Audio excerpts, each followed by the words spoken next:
What is going on, everybody? Great to see you on this Friday evening as we get set to preview the Chicago Bears contest with their hated rivals, the Green Bay Packers. Now, I'm sure you guys don't need me to tell you that this is a big deal. Happy Friday, everybody, absolutely, and welcome to the stream. And there's a reason I titled the thumbnail "Win and You're In," because this is a season-defining game, potentially career-defining in Chicago for Matt Nagy and the rest of the offense, and it's a big one, a challenge. And as you can see here, I am just wrapping up. I've been trying to cram as much football as I can into today and yesterday, and it's a lot, especially when you're trying to pick it all apart, but I think I've got some answers for different things that the Bears could do, and potentially make their way and potentially compete here in this game, which is once again a big one. Now, pretty much the only thing I haven't looked up is the forecast for this evening. I am off to a rough start, so thank you guys for bearing with me.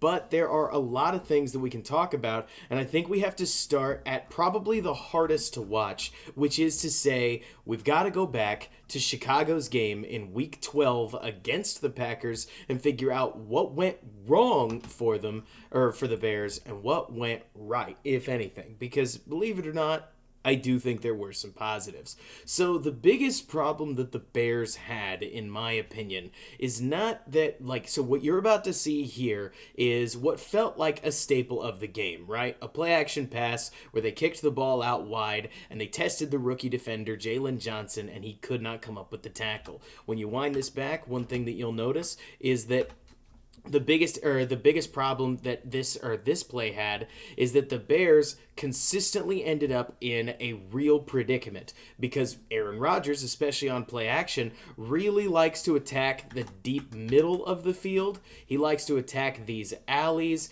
He likes to use his short areas. He likes using the middle of the field. That when you start to really pile up exactly what Aaron Rodgers uses, it's kind of, it might best be described as all of it. So what the Bears end up having to defend is a ton of grass, and the Packers start out with the message that they plan on being not conservative, but plan on using every blade of grass when they start out with a play-action kick-out screen that tests, again, Jalen Johnson's tackling, and at least I think showed that the Packers weren't just here to bomb it down on the Bears. They were also ready to take whatever they had to underneath to pull the Bears forward, and so on and so forth. Now, the biggest problem that I think the Bears had in this game, and the number one thing that has to change if they want to compete at a high level, is that they've got to get better about stopping the run. I think that this play is a perfect example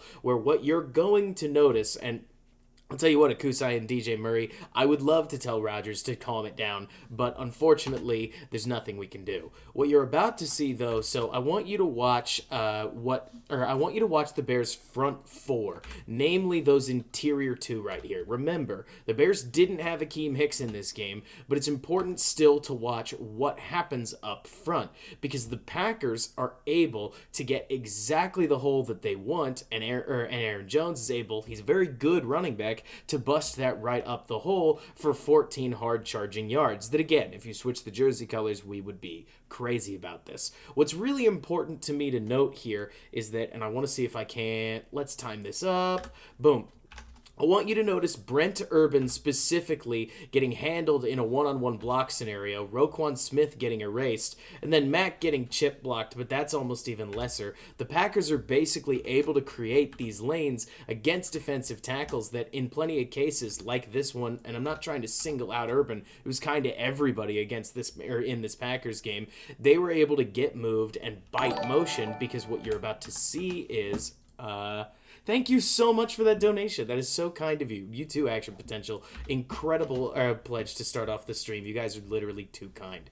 But as we get into this, the number one thing that I worry about is that Aaron Jones is very, very good at picking his hole. What you're about to see is an outside zone run play. So just like what the Bears tend to run, where the Packers are all going to move off the line to the right, which in many cases draws the defender's attention to move with them and try to cut them off. But Aaron Jones, who's going to take this handoff, almost immediately bounces this run outside. I don't actually know whether this is part of the run's play design. In fact, I doubt it. My guess is Aaron Jones is just a very good running back and is able to handle this kind of situation with ease. That's exactly what he does in this setting. He sees Danny Trevathan sitting right here, or sitting here waiting for him, and Trevathan's as close to a run thumper as we have. He sees that Bilal Nichols has this gap controlled, and Brent Urban is entering this one, so the obvious and easy thing to do is to look on the backside and see if he can find anything, and as he trusts his offensive lineman,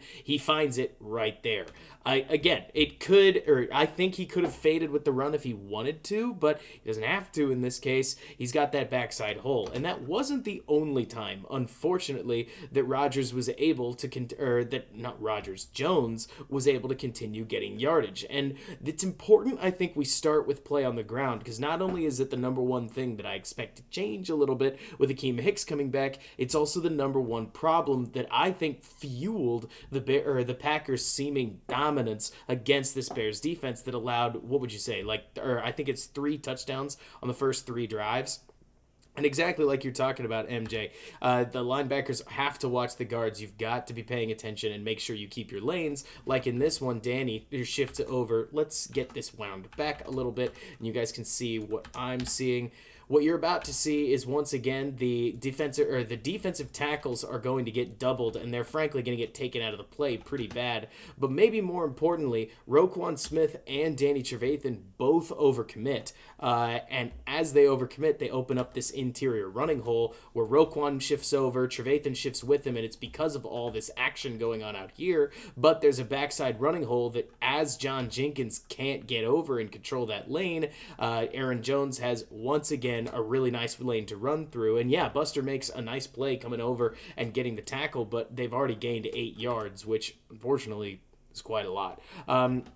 And this is all to say that, once again, Akeem Hicks should be able to buoy and bolster this Bears running attack. That's first and foremost, but it put the Bears in a real bind where they didn't exactly know how to try and defend this team. Because if you overplay the run, you get bit on play action. So if everybody ends up biting over this way and a play action boot swings over here, now you've got Devontae Adams one-on-one against, sure, a nice matchup in Kyle Fuller, but Devontae Adams versus anybody is a tough matchup to face. So then what do you do? Could it be a drop back pass? Could it be a run? You end up having to be so reactionary that in many cases the Packers, who are a very talented team even without David Bakhtiari, who is a very big loss for them, and we'll talk about that later, the Packers are able to just continue to pick apart a Bears defense that's having to wait and figure out what exactly they want to do and how they want to play individual runs, and it confuses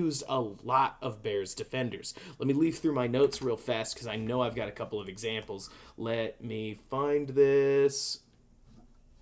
Yeah, so there's a play right here where you can start to see the real damage that the Packers play action attack does psychologically to the rest of the Bears, where I know that this is only going to be a 3-yard gain, but trust me, or let me see. Yeah. I need to watch the play to make sure it's the one that I remember it to be. Yes. Okay, so the play action attack and run synergy starts to get really messy when I want you to watch Deshaun Gibson, and I want you to watch the way that he's going to run, stop, and then run once again. He's going to hesitate as soon as the Packers start handing off the ball because he's not sure whether Rodgers and the Packers are running play action or not, and he ends up arriving to the play probably a little bit later than you'd want him to. Another example is over, let me see, 10:47. So when you're looking at this play right here, I think this one is, maybe this isn't the one that I'm thinking of. No, it's this one. This is the one we want to look at.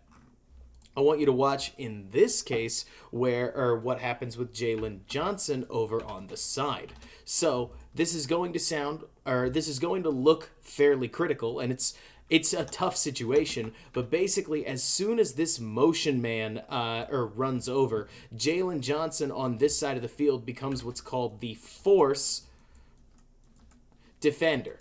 The force defender has one job: force the ball back up the inside. So Johnson's job is to kick down and push the ball back up the way. Or at least it would be, right? It would be his job if this guy hadn't motioned out. As soon as he motions out, there's actually one less blocker, and with him peeling up the field, Quinn becomes the force defender. And I point that out because as they give the handoff, I think you can see Quinn's doing that job really well. He's sealing the edge, or setting the edge as it's called, and forcing a hole back up this lane right here for other defenders to come in and fill. But to Sean Gibson back in the defensive backfield and Dalen Johnson both get frozen, partially because of the motion changing up responsibilities, and partially because maybe they're just worried about Jones juking them out, but neither of them attacks downhill, with both of them seeming to wait for the other one to do it. And we'll watch this one again in real time, and you can see that these frozen defenders get to Jones a little bit later than you'd want them to, and Jones is probably able to get about 7 extra yards because of it. I point all this out because the running attack puts the Bears in positions where they have to leave Danny Trevathan and others on the field. And it's all about individual efforts. As much as I would love for the Bears to, or as much as I would love to say that there's some schematic way to stop both the pass and the run, the truth is, as we'll see on this play right here, and I'll show you the tight formation, or I'll show you the tight set in just a little bit, when you want to stop the run, it really all comes down to what your individual players do. In this case, Barkevious Mingo penetrates into the backfield right there, and Brent Urban is therefore able to roll out over onto the side, and he's able to make the play. Again, when you watch this from the tight angle, you can see this play really does come down to the fact that the Bears defense won their individual matchups, predominantly Mingo here penetrating and forcing Jones, or not Jones, in this case, it's actually Jamal Williams, but he penetrates right there and forces him to pick the outside lane. Once he's done that, Urban, who's also won his leverage, is able to kick over. Kyle Fuller denies the edge because he's the force defender, and Brent Urban's able to make the tackle for no gain. The Kusai, they did do a pretty good job of stopping outside runs, but it's important that the Bears are all aware of who the force defender is and who is assaulting the runner, because if they get out of sync in those situations, they can end up out of sorts, and if they're out of sorts, it just takes one guy, especially one broken tackle, to end up all the way down the field, and if anybody, David Montgomery showed us that. So the other trouble that I think we all remember, it's not just stuffing the run. The Bears also tended to play the pass a little bit more directly than, say, the Buccaneers or Carolina or so on and so forth, and they wanted to drop a whole bunch of guys into coverage. I'm sure you guys remember this, but right here, Robert Quinn is lined up inside, which he's never been at any point this season, and if you remember, the Bears are about to rush only 3 men, and that leaves Rodgers with a ton of time in the pocket as he waits and he waits, and he ultimately finds his guy downfield in Davante Adams, matched up at this point against Danny Trevathan. But in this case, if you got to remember that it's not as if Danny Trevathan is matched up against Davante Adams. It's better described as Robert Quinn's been dropped into zone coverage, and all of the Bears are dropping into a short zone under here, where I believe, it's a bunch of short zones with this corner in the flat, and these safeties are in a Tampa 2 defense. So that means that the safeties have the corners, the linebacker has the deep middle. It's kind of like cover 3, but your linebacker drops into it, and that means that Danny Trevathan and Robert Quinn are right here in Davante Adams' path. And so as Adams down here breaks loose, he understands and communicates with Rodgers at this moment that he's going to try to beat both of these guys, and why wouldn't he? Number 13, I think that's Lazard. Maybe it's Marquez Scantling. But he posts into the corner to create a little pocket for Adams, and Rodgers waits, I think it's about 5.5 seconds or something like that, to ultimately make the throw, find Adams in that hole. And there's nothing to be said here other than eventually you got to pressure the quarterback. I don't expect Robert Quinn and Danny Trevathan to pressure him or to cover Davante Adams for long either, but at the very least the other responsibilities throughout the field are locked up, and that's what you would want if Davante Adams wasn't the primary target. So a lot to learn here, and that's even just one drive, but we can get into, or we're going to get into, not only what the Bears did wrong, but why are they, or what they could do to change things that would fix things immediately. And for that, we're going to be turning to the Tampa Bay game as well as a couple of others. The trouble here is, and the number one thing I want us all to see, Aaron Rodgers, he's a very good quarterback, and you guys know that. And the Bears really did kind of try everything. Like, I don't mean to say that they played well, because they didn't. In terms of results, they probably couldn't have been worse. But I think maybe the more frustrating part was that they really did, or they tried man situations, they tried zone setups, and they couldn't really get anything. In this case, you're about to see a third down, and their third down defense got torched all game long. But in this third down setup, the Bears are in man coverage, and I think that's pretty clear with a deep safety and a whole bunch of people bluffing pressure on the line. We'll see exactly who it is that actually goes after Rodgers. But at this point, you're about to see what I think is something that the Packers are going to be looking for, which is to say that every time they get into a man setting, they're going to try to figure out specifically who they want to get matched up against Davante Adams. In this case, it's Buster Skrine versus Adams, and they're going to try to pick on that matchup. If you watch, Rodgers is absolutely looking at Adams all the way, and Skrine probably impresses him here, Skrine, by actually holding him off. And the Bears get just enough pressure up the interior that Rodgers rolls to his right, but unfortunately, as soon as he rolls to his right, he realizes that he's got tons of open grass. He freezes Kyle Fuller with a pump fake, and he jets down the field. The Packers really got everything that they wanted to do. Davon, we can go over the 49ers-Packers game, but seriously, as I was just stuffing football into my brain, I could not get to every single one. So at the end, maybe we'll go over that just on its own, but we'll see what time allows. The main thing that I really want to point out here is that the Bears went so far to try to stop the run and back off from there that they would even go into a 5-down setup, or like in many cases. And this is very similar to what Tampa Bay does, where you've got both edge rushers and 3 interior linemen. The trouble is, to be totally frank, none of them were Akeem Hicks. None of them were that 2-gap specialist. And even Dan McCullers right here, he was probably one of the Bears' better run defenders of the evening when facing double teams, but this might be his best rep at the moment. In many cases, even he gets moved. The Packers are calling what is called duo, if I remember correctly. In many of these situations, most of their blocking assignments involved a double team up front absolutely every chance that they could, because they knew they could get them, and then somebody, I can't remember what it is on this specific play, would then, for instance, work to the second level, maybe it's these two right here, to try to create some gaps in a zone setup. But and Jeff, we're going to be looking at how Tampa Bay did it, because I think that there's a lot to be said there, some good, some bad. The key here when stopping the run, again, is that the down linemen have got to engage their defenders, and they've got to deny lanes. In this case, for instance, Roquan Smith does a really good job of performing sort of an in and out move. I want to back it up, I'll show the rest of this clip, but I want to back it up so you can see it. He shuffles in right there, beats the blocker, and then gets downhill to make the tackle. The linebackers have got to support the running game, but they got to do so fast. Playing fast is the key when you're beating the Packers, because they're a little too good to hesitate and read and all that sort of stuff. You just gotta go, which sounds so silly when somebody here says it, like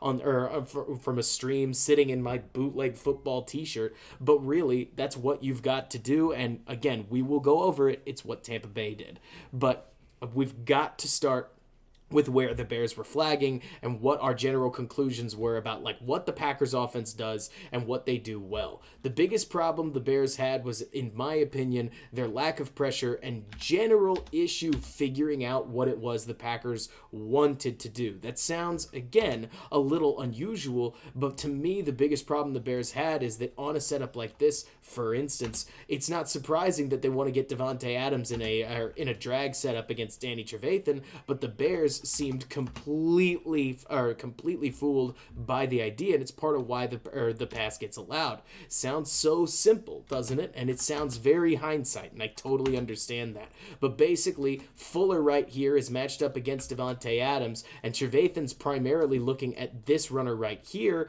but he seems to spot Davante Adams a little bit too late, as if Adams is just his own, like he's just another receiver.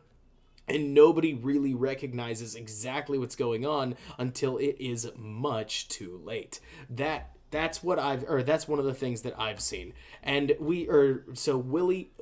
it comes to like whether we have Tampa-like personnel and when it comes to how things are going to work against, or like with Kendall Vildor instead of Jalen Johnson, there are going to be some chances to be taken. But the biggest problem here, and again, the number one thing that I would continue to ascertain, is that the run allows the Packers to fuel a play-action passing game that's nothing short of deadly, and this is a great reason why. Remember how we talked about earlier, Jalen Johnson ended up fooled on an assignment and was a bit too hesitant and potentially needed to crash down?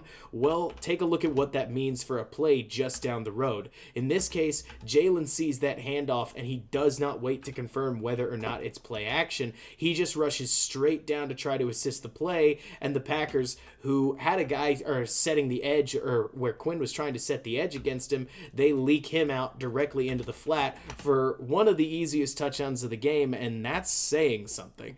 So once they do that, they have fully gotten Jalen Johnson into the washing machine. They've got him potentially second-guessing himself and not knowing whether or not to crash down and so on and so forth. So it's exactly what the Packers want, and that's the thing. There's absolutely nothing that I could say about this Packers game other than they got everything they wanted in this setting. They were able to score pretty much at will, which is a huge bummer to see, and the Bears absolutely have to fix it, because I think we can all agree pretty much nothing worked. I mean, if we take a look at this, Zane, I don't think Buster Screen's dead. I think that concussion protocol's just extremely rough.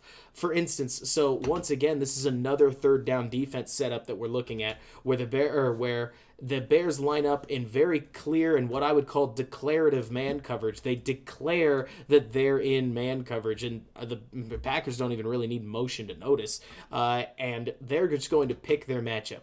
I tend to doubt that you guys are going to be surprised, because when the Bears line up, Jalen Johnson on this guy, or Eddie Jackson on the interior receiver, Kyle Fuller on Robert Tonyan, I think it is, might not be Tonyan, and Roquan Smith on Aaron Jones, of course the Packers want Davante Adams, and they probably want him on a slant route.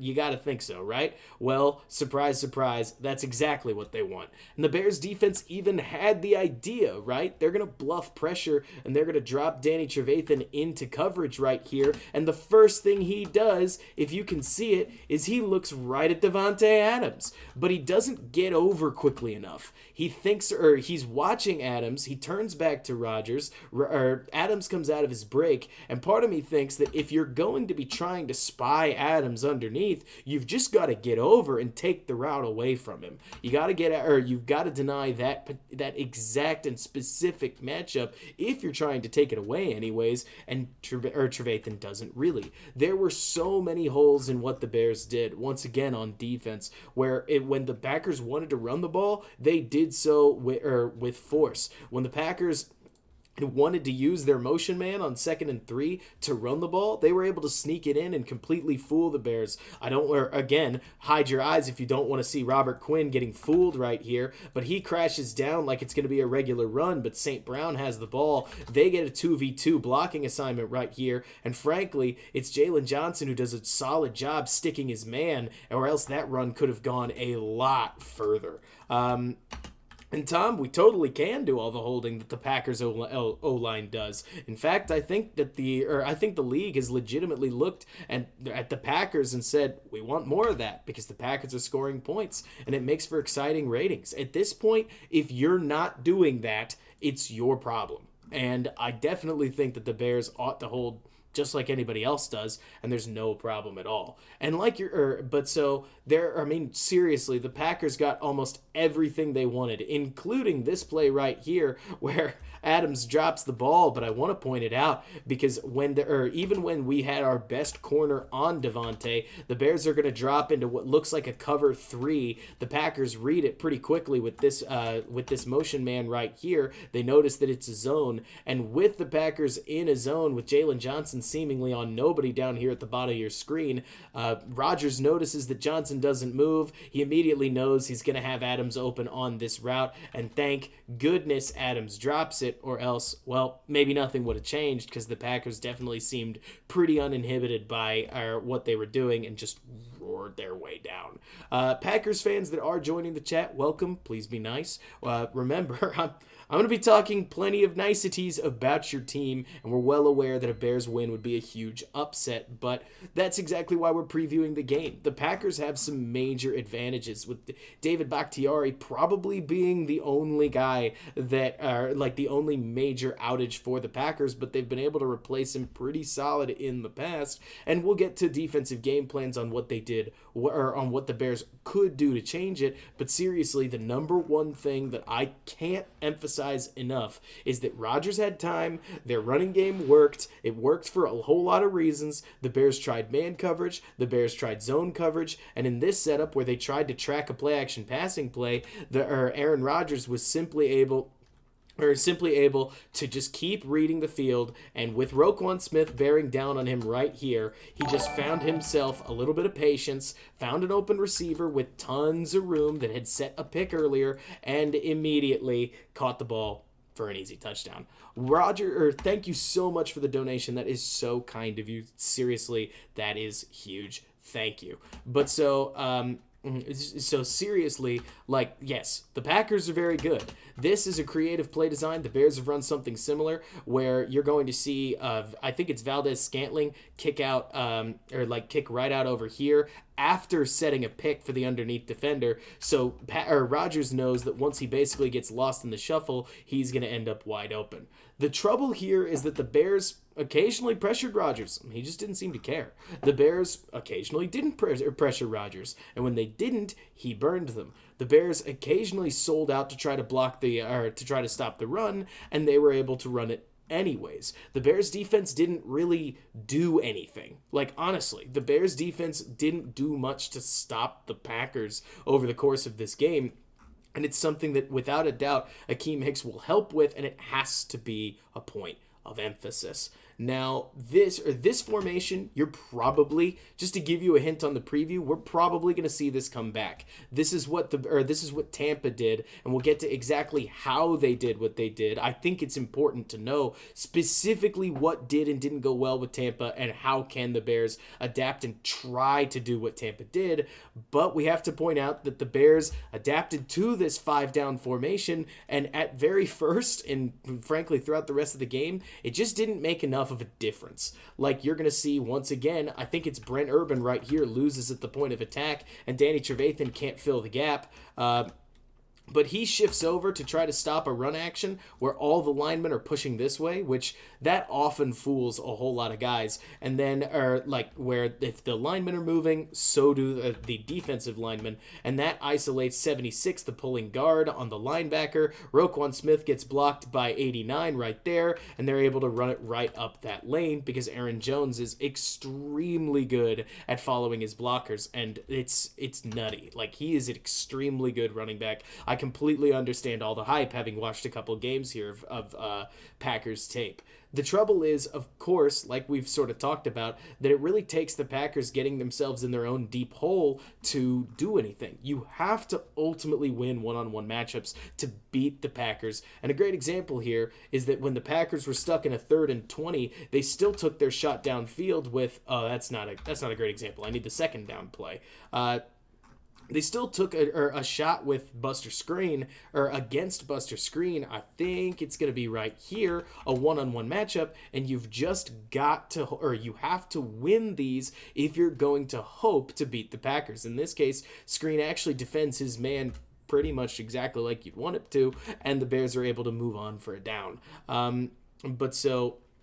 Yeah, Rodgers lets this ball go. There's not a ton of room for him. The Packers just picked their matchup, and they were able to get what they wanted. The other thing that I need to remind y'all is that on the second play of the game, the Packers showed probably the scariest thing about them, which is that Rodgers is pretty good at avoiding negative plays too. Even when the Bears got what they wanted, they often weren't able to turn what they had into game-changing plays, because right here you're going to see the interior pocket completely collapse. Rodgers sort of buckles under the pressure like a normal human being would, but he's still able to fight the ball to the feet of Aaron Jones and knock it down for an incomplete pass. As I'm sure you know, Packers go right down the field and score. Winning one down is just not enough to stop this Packers team. You have to win multiple downs, and it's tough. It's a very, very, very tough challenge. And with the Bears defense the way that it is, because you got to remember, the Bears defense has, maybe you could even call it a bad habit of basically lining up in front of the guy in front of them and saying, our guys are just going to beat them. And that's something that I don't think the Bears can really afford to do. Expect to see some cover 2. I do think that cover 2 helps stop the Packers, but if that's the case, you're going to need to see the Bears front 4 step up and stop the run, because you have to take some options away from this Packers offense if you're going to try to corral them even in the slightest. They have too many options with what they can do. They can beat you with underneath passing. They can beat you with deep passing, intermediate passing. They can beat you running the ball in, out, and sideways. I mean, when you look at the Packers' directional running, I can't emphasize enough, and I think about 30 minutes of talking well about the Packers is like good enough. We'll move on after this. The Packers run the ball in absolutely every single direction well, except for this right guard spot. But even with that, you can work with a 3.7 yards per carry. They get almost 5 yards per carry everywhere else. Explosive runs plenty all over their offense. Seriously, this thing is really well oiled. And I have to say all that to make sure that we set our expectations that what the Bears did do in Week 12 didn't work. And they have to change something. Because if they plan to trot this game plan out again, it's not going to work. And the Bears, as much as I know Packers fans want to deny it, do have real talent on this defense. The trouble is that the Packers did a really good job of taking it away. Let me quickly cook up a play here. Basically, with Khalil Mack and Akeem Hicks. He's not pictured, obviously, and Kyle Fuller and Eddie Jackson and Roquan Smith, the Bears have 4 defenders minimum by any definition that are very, very, very good defenders. Nice role player in Nichols. Obviously, they're going to be missing Jalen Johnson, but there are a lot of defenders that the Bears can utilize to make plays. The trouble is that the Packers are the kind of offense that can test all 11, and the worst part is that the Packers did a good job, I think, of taking away the Bears' best option. Hang on, let me search for a play real fast in my notes. Let's see, yes, this one. So on this play right here, one thing that you'll notice that I think is, if nothing else, interesting, is that the Packers did a really good job of taking Roquan out of the game, which is going to sound a little ridiculous. Like, how do you take a linebacker out of the game? Well, for the most part, you send him on nothing assignments that don't really do anything. And as soon as I can get this thing wired up, I'll show you exactly what I mean. I think this one's it. So let's see. Yes. One thing that the Packers did that really annoyed me is no, there's Roquan in the middle. I'll have to fish this thing out. Clearly this doesn't work. I definitely would never suggest that action, but I have to point out exactly how well Roquan covers. Like in many cases, when you watch this guy working, especially in zone coverage in the middle of the field, he's able to take receivers and ultimately deny their route. In this case, it's Khalil Mack that's in coverage, which thumbs up, yay. But in this case, like Roquan is able to deny something. So what the Bears did, or what the Packers did, was they started sending out how did I forget his name? Aaron Jones. They started sending Aaron Jones out on all kinds of like little bitty nothing assignments so that Roquan would pick him up because he's the will linebacker. A good example here, I think I finally found it, I just need Game Pass to clear, is this play right here where that's Aaron Jones up in the top of the screen. And as he's in the top of the screen, because he had motioned out from the backfield, the will linebacker, because Pagano is very, very deliberate, let's say, the will linebacker in Roquan is supposed to follow him. So you've got a very good running back in Aaron Jones and a very good linebacker in Roquan Smith, but the trouble is I want you to take a look at what Roquan does on this play and how much coverage responsibility he really has.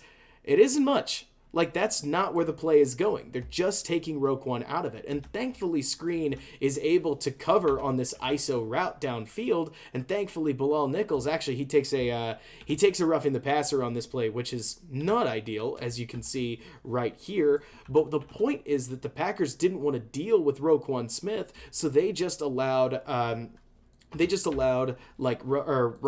to cover a guy who wasn't really doing anything.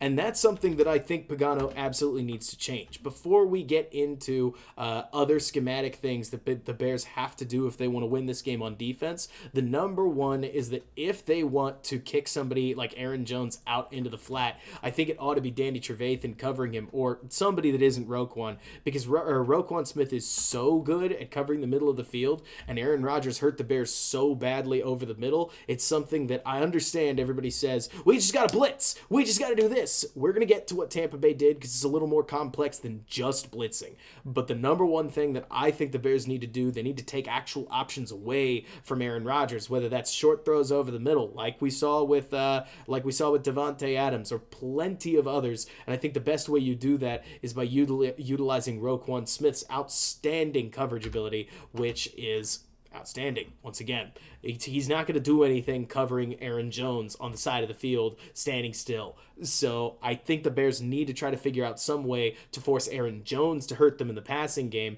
because there are more dangerous targets from there. Now, I have talked a lot so far, and not a whole lot of it has sounded super positive. But we knew that, right? Like, we knew that the Packers were an incredibly tough opponent, and that the Bears were going to have to cook something up that was going to ultimately do well. Well, if there's one thing that I think that needs to be talked about, like, it's the most positive thing that I've seen from this game, is that the Bears' offense was its own problem.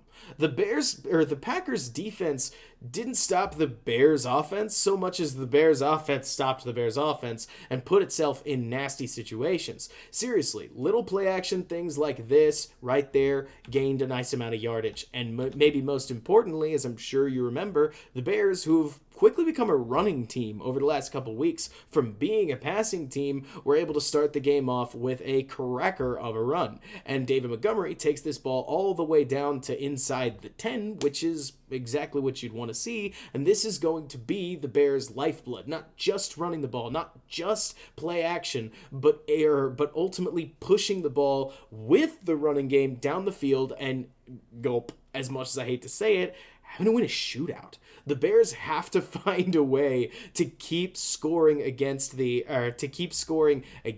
Packers, and the Bears defense has to find a way to stop the Packers just enough. Like, again, if they're going to win this game at all, they're going to have to win it probably by scoring yet again in the 30s. Because as you can see here, the most complicated part is that this Packers defense, one thing that once again doesn't necessarily bode well is that Preston Smith, Kenny Clark, and Zadarius Smith are all very powerful players. I have to point that out because if I was going to describe it the way that I would like to, Cody Whitehair is pretty much the only powerful player on the Bears offensive line. Charles Leno is more of a technique guy, as is Alex Bars and Sam Mustipher. And if you watch Clark on this play, he's going to obliterate this run specifically. I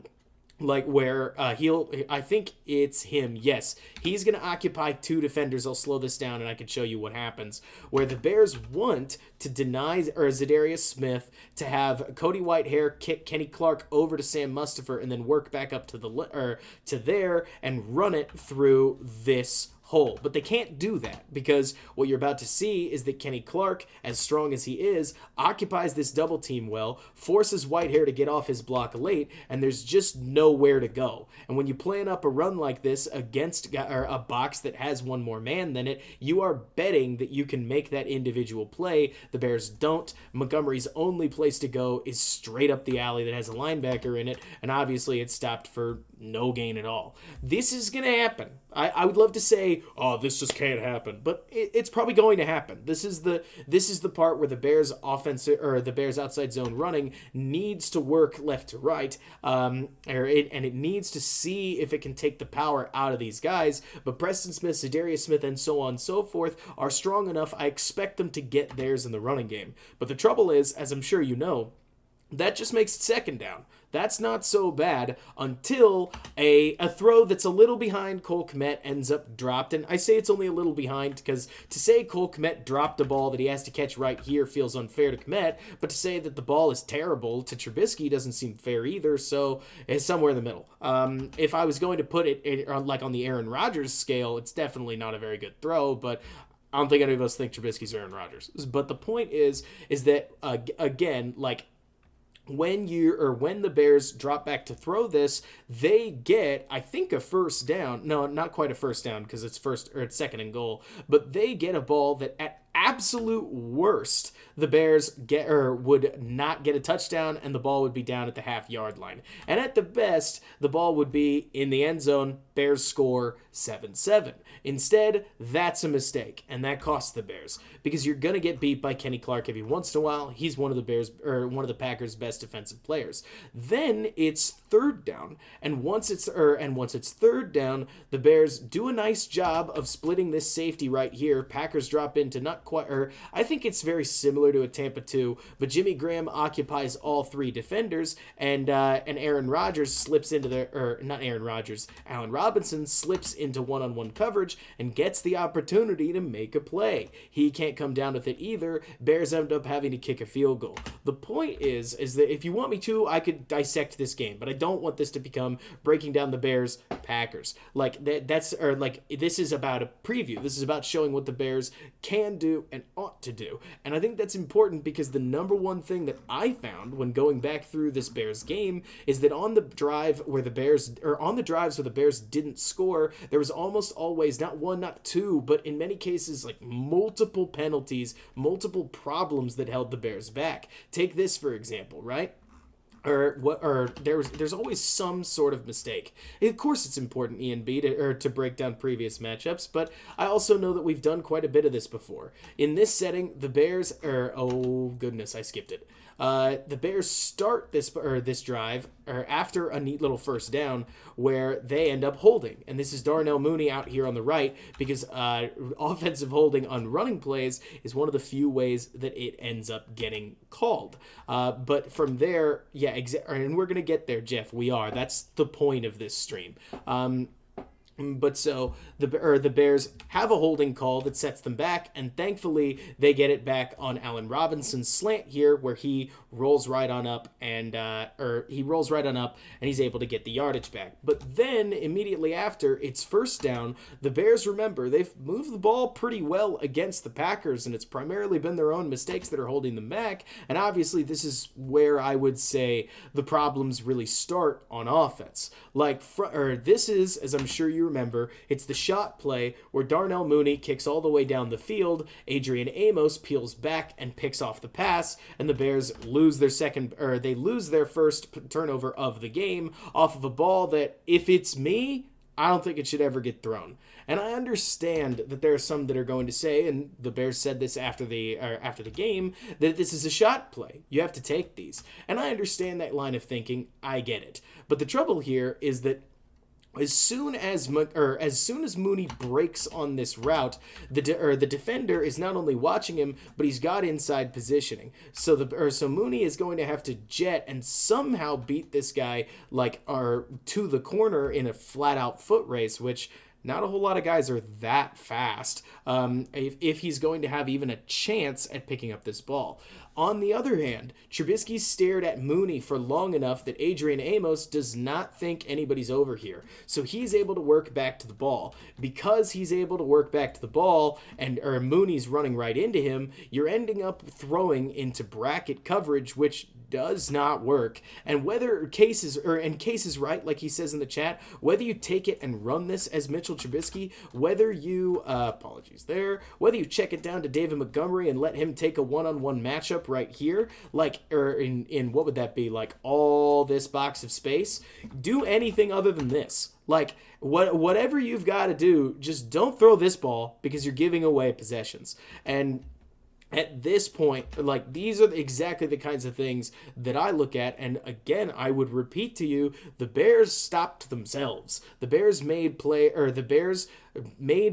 I guess you could say they missed plays, but the Bears made mistakes that held them back against the Packers defense, even while the Packers offense totally dominated the Bears defense, and there's no denying that. The Bears were able to move the ball, but the problem is of course, as soon as at this point, so the Packers score again, right? The Bears throw an interception and the game tilts from 13-3 to suddenly 20-3 after a touchdown. So you're already teetering on the edge on whether or not the Bears can run the ball at this point, because remember, this Bears offense is founded around the idea that you can protect Mitch Trubisky with with play action.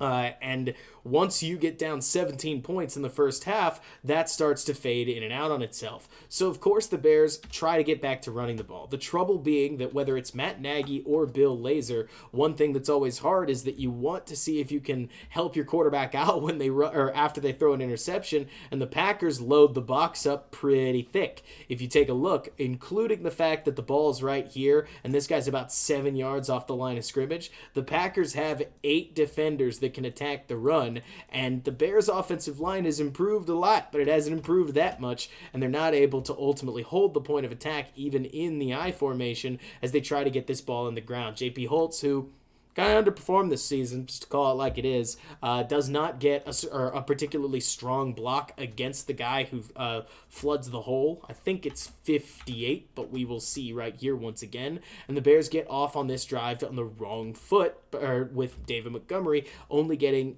maybe a yard. But so, and for all those that are in the Packers chat right now that are trying to start fights, can we not? That's really all I have to say. Calm down. You're in a Bears stream. I think you know where you are. But so, anyways, from this point, the Bears, of course, end up having to push right back to the point where they have to throw the ball. And as they have to throw the ball, that's where you start to get Mitch forcing it a little bit. We've talked before, but Mitch is best when he can make predetermined reads, right? When he can say, okay, Darnell Mooney's going to run this route, he's going to sit down, and I'm going to throw to him. Well, the trouble is that if you watch this play, you'll see that this Packers linebacker drops pretty much right back into the passing lane the whole way. So, or at this point, this throw, if Mitch is going to make it, he's got to get it over the linebacker. And as we see here, that's pretty much impossible to do with Mooney's trajectory. Doesn't help that Mooney falls down and the ball sails straight over his head. Once again, if Mitch at this point takes a breath and recognizes what he has in front of him, he might realize, let's see if you can find it, that Allen Robinson right here is leaking onto this side of the field with 0 people paying attention to him. Absolutely nobody's there. And at this point, if Mitch kicks the ball over to Robinson, who's looking back for it, he might have a whole lot of room to run. And Seattle Kingdom, how about those Seahawks? They've been playing pretty doggone well. At the very least case, I think that if Rodgers catches this, he can jet down the field for 10. And that's key here. It's these little moments where, like you're saying, Davon, Trubisky can learn to take what the defense gives him. That right there costs a down, and the Bears don't have a ton of downs to give. Did I say Rodgers, Tyler? Thank you, Robinson. I, for some reason, have been getting Aaron Rodgers and Allen Robinson.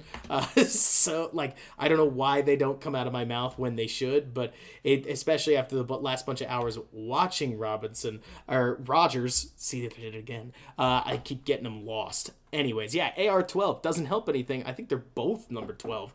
So at that point, you're 3rd and 3. Mitch is in the shotgun in an obvious passing setup, and the Packers are in a fairly evident zone defense. I mean, think about this, guys. This is exactly where both, the Bears' offense doesn't want to be. The number one thing that can't happen if the Bears want to win this game is that they can't end up in obvious passing situations where Mitch has to be a drop-back passer and the Bears can't get quick yards off of a slant or like a post or something like that. Those are the routes that Mitch loves to run. And at this point, if you take a look at the Packers defense, what they're specifically taking a look for is that they're watching to make sure that Mitch doesn't get anything easy on an out route. They're watching to make sure that everything inside is covered, that at this point, again, why does Mitch take a sack here? Well, it's primarily because the Packers know exactly what it is that Mitch is comfortable with, and they deploy a defense here that's going to take that away. Because if you take a look, Allen Robinson is covered on his fly route downfield. Jimmy Graham's going to turn around at the stick, as is Anthony Miller. Both of them are covered. Mooney's going to run, I think it's an out and up route that gets tracked the whole way, and maybe you could say kick it out, or on this, what do you call it? Yeah, maybe you check it down, maybe that works, but at this point, the Bears are behind the chains enough that that's not the point. The point is that the Bears at this moment, and like you're saying, Case Master, had Mitch had an extra half second of blocking, Miller would have been there on a very short window anticipatory throw. But the main point that I'm making is that there is a moment where the scoreboard has betrayed you, and in this specific game, 20-3, it only got worse as Mitch did definitely get touched up in the face mask twice, and the Packers were able to score off of it. But I don't know whether his head snapped enough. I don't know whether it was just the Packers getting a call. I don't know. The point is that that Mitch took the sack, which is that's a schematic failure that you'd want the Bears to fix in that obvious passing scenario, partially because one last thing about this Packers team before we figure out what they can do to beat them is that this Packers team is strong. And one thing that's hard to do is you can't hold your way out of a strong player bull rushing you. And it seems as if the Packers defensive line in this setting had made up their minds that they were just going to collapse the pocket on Mitch Trubisky and put pressure on him, and that worked. And I don't think it's going to stop working either. Za'Darius Smith puts a lot of pressure on Mitch Trubisky with a heavy set long arm right there. Jermaine Ifedi works his way around. Leno, I guess, does a decent job of stopping Preston Smith before he turns back in to go get the fumble. But the point is that where this Packers pass rush thrives is in an offense or is in a defensive setting like this, where you don't have to hold, or where you can hold all you want, but that doesn't change the fact that I'm just going to try to bully you back towards the quarterback. That's almost old school pass rushing, and it's nothing Holding can fix. And in fact, if you don't believe me, remember that Charles Leno actually tried to. Let's see, Holding. Oh, that's not a bookmark. That's not what I want. Where Charles Leno, the play before 3rd and 7, actually had something get erased. You remember the Mooney incompletion? Well, the very next play is yet another mistake where Charles Leno right here gets beat on a bull rush and tries to hold his way out of it. So if you want to hold on a pass rush setting like that, you can, but it's going to get called every time because you have to take your man to the ground. In this case, Leno just falls backwards with him, and that's one way to clearly draw a call, even in the modern NFL, where holding is just about legal. As long as you can keep your guy on his feet, then you may be able to stave the call off, but not here. But yeah, exactly. Oh yeah, and then there was that where number 20 goes to punch the ball out. This was one of the weirdest things I've just about seen in football, by the way. Feel like talking about this before we move on to something else. But so as Mooney gets held up, I'm almost 100% certain that King here goes to punch the ball out, but he misses and he socks Mooney in the face, which is, if nothing else, hilarious. I don't think there was any intent to just punch Darnell Mooney. I really don't. This wasn't Javon Wims round 2, but he misses and he hits Mooney, and Mooney's just like, what are we doing here? I don't know. Davon, he didn't even get a flag. But so, yeah, it was bizarre, but just a strange thing to point out. At this moment, the score is 27-3. And I understand that Bears fans would look and they would say, well, you got to be kidding me. Like, this is the point where the Bears offense got rolling a little bit. Like, they ran the ball a little bit. They were able to throw the ball a little bit. They were able to move it. But this, what I'm about to show you right here, this isn't the Bears offense operating out of the shotgun and throwing it. Like, this, to use what I think we would all agree is like a criticism in the way that most Bears fans would say it right now, this is the Nagy offense. Like, this is what Nagy wanted to be prepped and set for.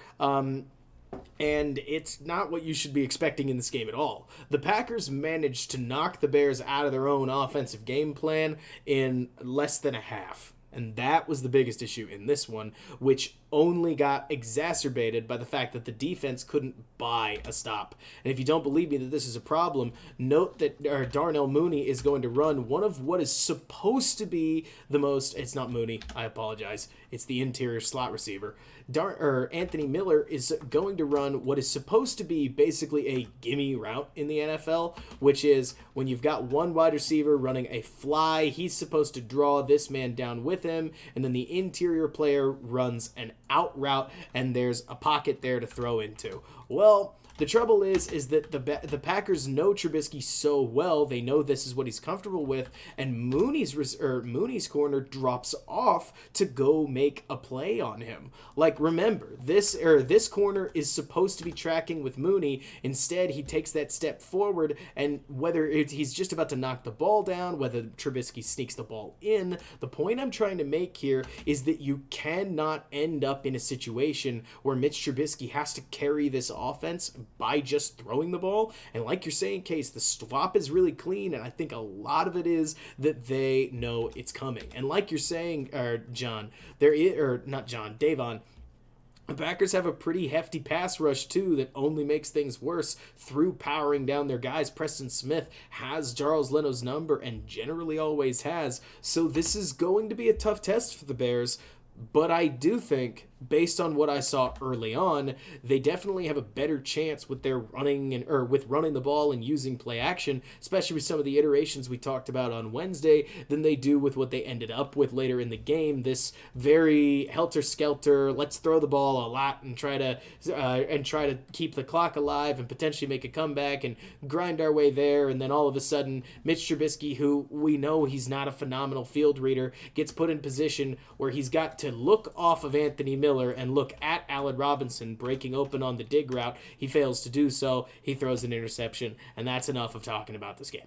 I really think that the Bears offense showed in those first 2 drives that it has the stuff they need to fight with this Packers offense. They just need to execute well. They need to hit on the plays that they intended to hit on, whether that's Allen Robinson making that clutch contested catch or Cole Kmet pulling the ball in and scoring. This offense, this Bears offense, wild as it is, has got to lead this team because the defense has their hands full. I mean, when the Packers are able, I talked about this I talked about this on Wednesday, but when you've got an offense that is on the other side, where Roquan Smith recognizes about as quickly as one can that this is play action, and yet the Packers are still able to pull off a long developing concept that gets a wide open man downfield and keys off of a defense understanding play action, like, this is trouble. And the Packers are probably going to get theirs.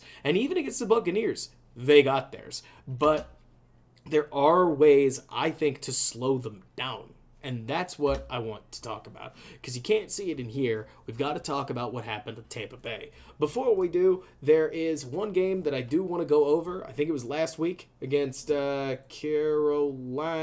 It may not have been last. No, it is. So I saw some Bears fans saying, how did Carolina slow the Packers down? And I want to point out, they didn't. Like, functionally speaking, the Bears, the Packers got just about everything they wanted. First drive of the game, they stopped Carolina in 3 downs. Next drive of the game, Packers scored it. Next, the Packers were able to hold them to a field goal. They scored the next drive. They moved on from there and scored the next drive. And at this point of the game, like after a fumble that had been taken away, the Packers were winning a pretty daunting 21-3, and that's problematic. And sure that at that point Carolina turns it around and kind of holds the Packers to just 3 more points, but the Packers were in control of this one, and everything else from there that the Panthers were able to do was more grinding their way back into the game than it was like stopping them. If you really want an example of somebody actually stopping the Packers, it's only Tampa Bay. That's pretty much the only example that we have this season, and even that is going to be a tough one to replicate, but one we need to study nevertheless. The number one thing that you need to know about this game is that it still wasn't easy. While it looks like the Packers lost 10-38, and they did, it took a while before Tampa Bay really got the number of the Packers. This is the 3rd play of the game. It's a 3rd and 10, and the Packers are able to turn it into a good little crop of yardage right here as Rodgers rolls out to his right, finds the open man, and Davante Adams legs it for a bunch of yardage. It's not Adams, it's Aaron Jones. Apologies. They both have the hair behind their helmets, and that's part of what I'm watching for. Then I see the number, find out that it's just Jones getting well into position, Rodgers making a play with his feet, and moving the ball down the field. So anybody that tells you that the Bucs just closed the door and shut down the Packers, well, they did, but it took them about an hour. Where you've got to remember that that at this point, the Buccaneers are trying to play the Packers just about like anybody else would. They've got that five down lineman formation that they like so much. Let me get rid of that chunky pen. They've got these 5 down linemen, 2 linebackers, corner safety corner, just like what the Bears are probably going to deploy. Audrey, you missed us talk about how good the Packers are and how badly they thumped the Bears and why it happened. So you can go back and watch that, but this is the part where we talk about what the Bears what the Bears could do to change it. Because I've heard Bears fans suggest, hey, let's just blitz more, but you have to understand exactly what they did, and why the blitzing worked. So at this point, the Buccaneers are trying to just play the Packers normally. As a matter of fact, the number one thing the Buccaneers were able to do that I'm not 100% sure the Bears can replicate is that they were able to take the run away from the Packers due to a pretty dominant front four that the Bears don't necessarily have. If they had Eddie Goldman, they might. And in fact, if there was one part, of this game that I would say, like, if there's a player that I could pull off of injury reserve that would make a big difference, it's probably Eddie Goldman, because his ability to dam up the run and allow the Packers to the Bears to just play the pass, the defenders behind them, is huge, and it's a big deal. In this case, the Bears don't have that. They'll have to work around it, but Akeem Hicks coming back should make a big difference, because unfortunately, defensive line of Brent Urban, John Jenkins, and Bilal Nichols is going to be limited against the run, and we all knew that. But the Bucs tried to deploy as many creative and crafty formations as possible, and as you can see, the Buccaneers still ended up getting picked on in many of the same ways we've seen the Bears. Take a look at this natural pick play that they run to get a man dragging across the field really, really easily, where you're going to see the Buccaneers tried to deploy a zone to catch the Packers running like a 3-route combination that might look like this, but instead the quick drag route and the natural pick coming across makes it to where the guy nearest to the receiver is about 7 yards away at the point of the catch, which doesn't help the Buccaneers. What really favored them early on is that they caught a couple of breaks. And we're going to go over one real fast here, where on this moment, Rodgers goes through a long audible that I always skip, because every time I watch this play, like, he's audibling, and then he snaps a quick throw that just whizzes by his receiver without number 19 realizing it's coming. They lose it down. From there, the Packers run the ball, and this, again, was one spot where I thought the Buccaneers were special, and we'll have to see how the Bears can replicate it, because one thing you'll notice is that number 54, an excellent linebacker, Levante David, is going to cut right through the line, and this is where, if there's one thing I could ask of the Bears defensive linemen, I want to see them protect their linebackers like the Buccaneers did. Devin White, I think it's Devin, and Levante David ran free for most of the game, and in this case, David's going to cut right through the lane to beat Williams to his spot and make the play. If you're going to beat the Packers on the ground, you've got to keep your linebackers free, and there's a lot of examples I have of Devin White, who's just as fast a player as Roquan. Roquan's actually pretty comparable to Devin Smith, is somebody that you're going to need to be watching, because if the Bears are going to come up big, he's going to be the guy to do it. But it's this play right here that I think typifies the start of the game, where when you talk about how the NFL is a game of inches, and I got it wrong, it's this matchup right here.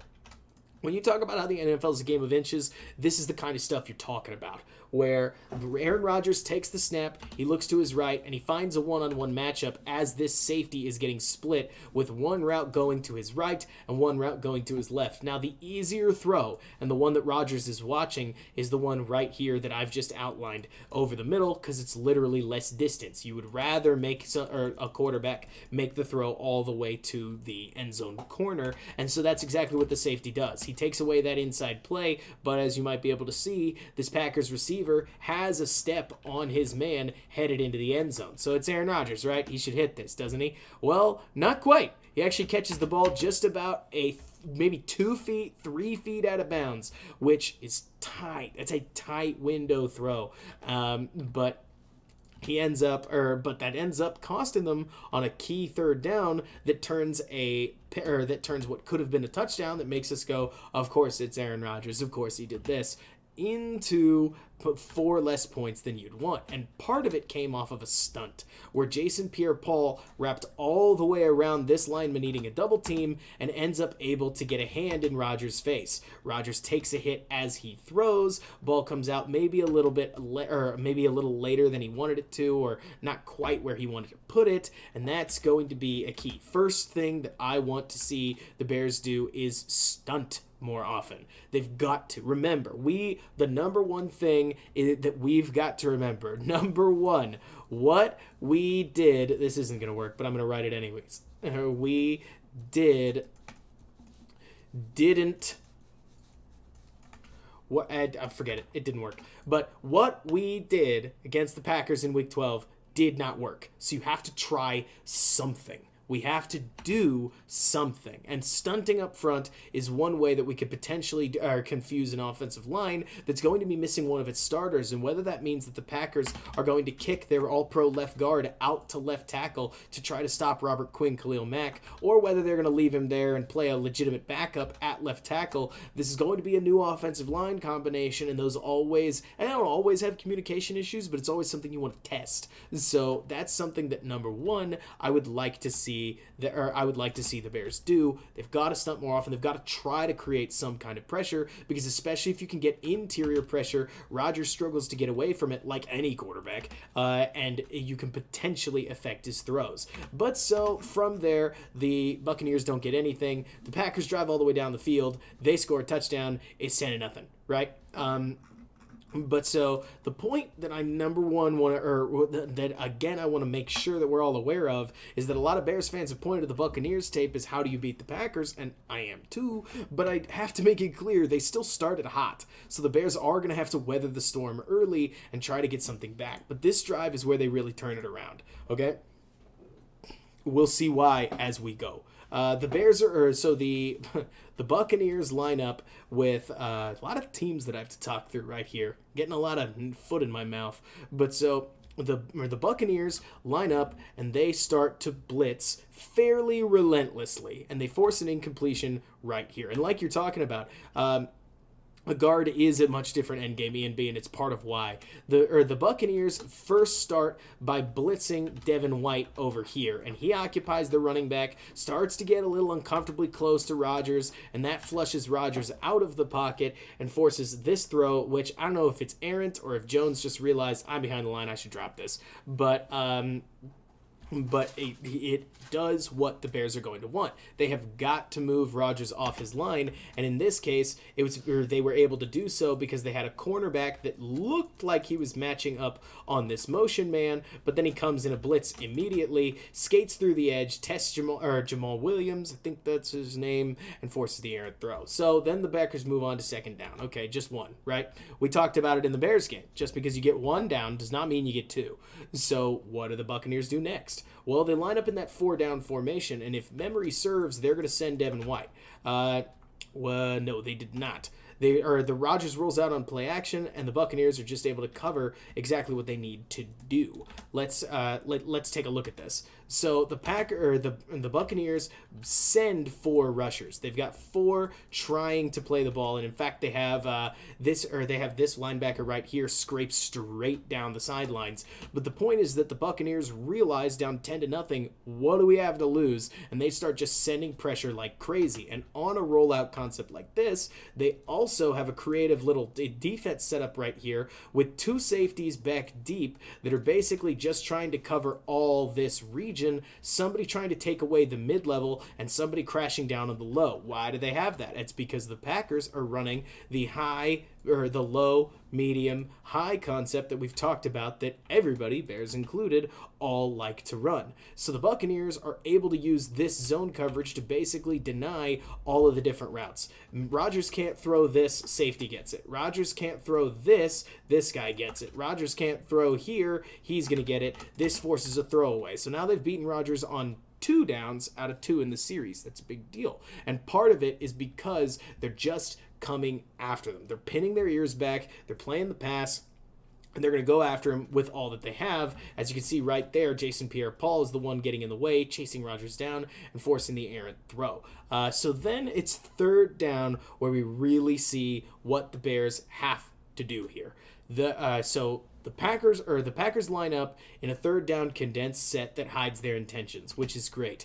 But what the Buccaneers counter it with is one of what is many blitzes, and they blitz 6 guys. So they're going to send a cornerback, they're going to send Devin White, they're going to send their front 4. They've got 6 guys going after the Packers, and they've got an isolation play on they've got an ISO on Davante Adams. A lot of names, gracious alive. Yeah, ISO on Davante Adams, ISO right here, zone coverage on these three to try to figure out what they're doing. It's a pattern match zone, but the most important thing is that with this free runner coming right here, number 23, Rodgers sets and knows that he has to get, is it only 5, Ryan? Or Fire? Let's see, 1, 2, 3, 4, 5, 6. Yes, it's only 5, you're right. But so the point is, they must have had 3 defensive linemen then.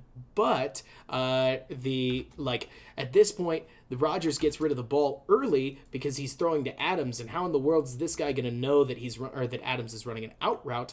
And what the Buccaneers have done is that they've carefully bracketed Davante Adams at this point, and Jamal Dean, the corner, picks off the pass because he's been reading that out route the whole way. What the Packers do here, John, to your exact point, is that they've actually got a bracket on Davante Adams. You can see this safety is watching Adams, and Dean's watching Rodgers too. What Dean is doing is he's going to play this shallow, sticky area. So any setting in which Adams turns to his left and potentially goes all the way upfield, Dean's got him. But if Adams turns in or runs an in route, the safety's going to crash down and try to take that ball away. Because of this, on this third down, where the Bucs have baited Rodgers into thinking that Adams is in a one-on-one matchup, the corner's ready for it. Because he's ready for it, he's able to run that route with him. He gets in front of this ball, takes it back. Bucs are now down 10-7. Okay, so you got 1 on Rodgers. Actually, you got 3 on the Packers, and you picked off Rodgers. Not an easy feat, but one that obviously makes a big difference. Partially because you bracketed Davante Adams, partially because you just throwing the kitchen sink at Rodgers and this offensive line. Because again, if you watch this blitz, they drop one off the line of scrimmage. They send this guy down here to be a free runner. That creates enough chaos and an interior line push. Rodgers actually throws this ball off his back foot because that interior pressure pushes him back a little bit, and the Bears are able to pick off the Buccaneers are able to pick off the pass off of footwork that's, again, maybe not the greatest, and it's part of why this ball isn't thrown as quickly as you might want it to be, and the Buccaneers score. But it's what they do on their next series that only doubles it down, right? Because after that, as you can see, they're going to get another interception. The Buccaneers start playing what I think is one of the more interesting defenses that I've seen here, where you're going to see a handoff, but as this handoff comes, the Buccaneers crash down with absolutely everything they have to try to deny Aaron Jones a decent run after catch, and he still gets it. But let's take a look at exactly what's going on here. As soon as this guy sees this swing pass coming, you're going to notice that this safety is going to attack straight downhill. Once this running back, as he curls out, starts looking back for the ball, he's gone. So what should be a 2v3 becomes a 3v3 with the safety already coming downhill and actually nobody here for this guy to block. From there, the Buccaneers safety fights through a blocker to try to take Adams' lane away, but even off of a slot blitz right there, where normally you would think that this is a 2-on-2 setup, the Buccaneers crash straight down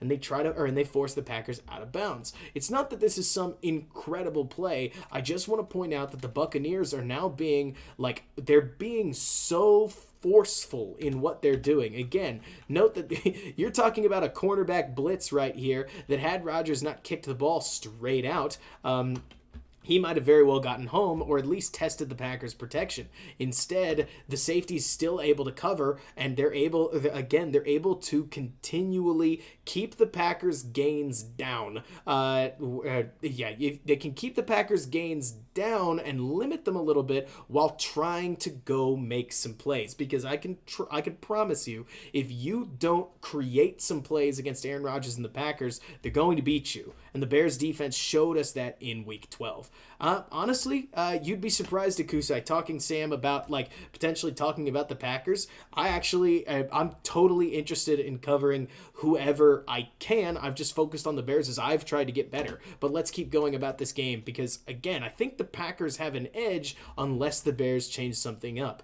These are the kinds of plays where I have to credit the Buccaneers defense, and you have to hope that Akeem Hicks can make a difference. Because when you watch this pitch out play, the Buccaneers offensive line line is able to occupy just enough of David Bakhtiari's attention in this case that I think it's Levante David rips straight through this alley once again to go make a play somewhat unblocked. The Buccaneers have to play with speed and force, but they do so, and on 2nd and 3, they're able to stop this run for a big loss, forcing a third down. The Bears' third down defense was a problem, but we'll take one at a time. The Buccaneers force a third down here and push the Packers into a setting where they've got to make a play to get it. The Buccaneers' ability to suppress and stop the Packers' run was nothing short of forceful, and you have got to keep that into account when it comes to what the Bears are going to be able to do. If you can take the run away, even just one thing away from the Bears, or one thing away from the Packers, it's able to push them into being one-dimensional, and one-dimensionality, as I'm sure you all know,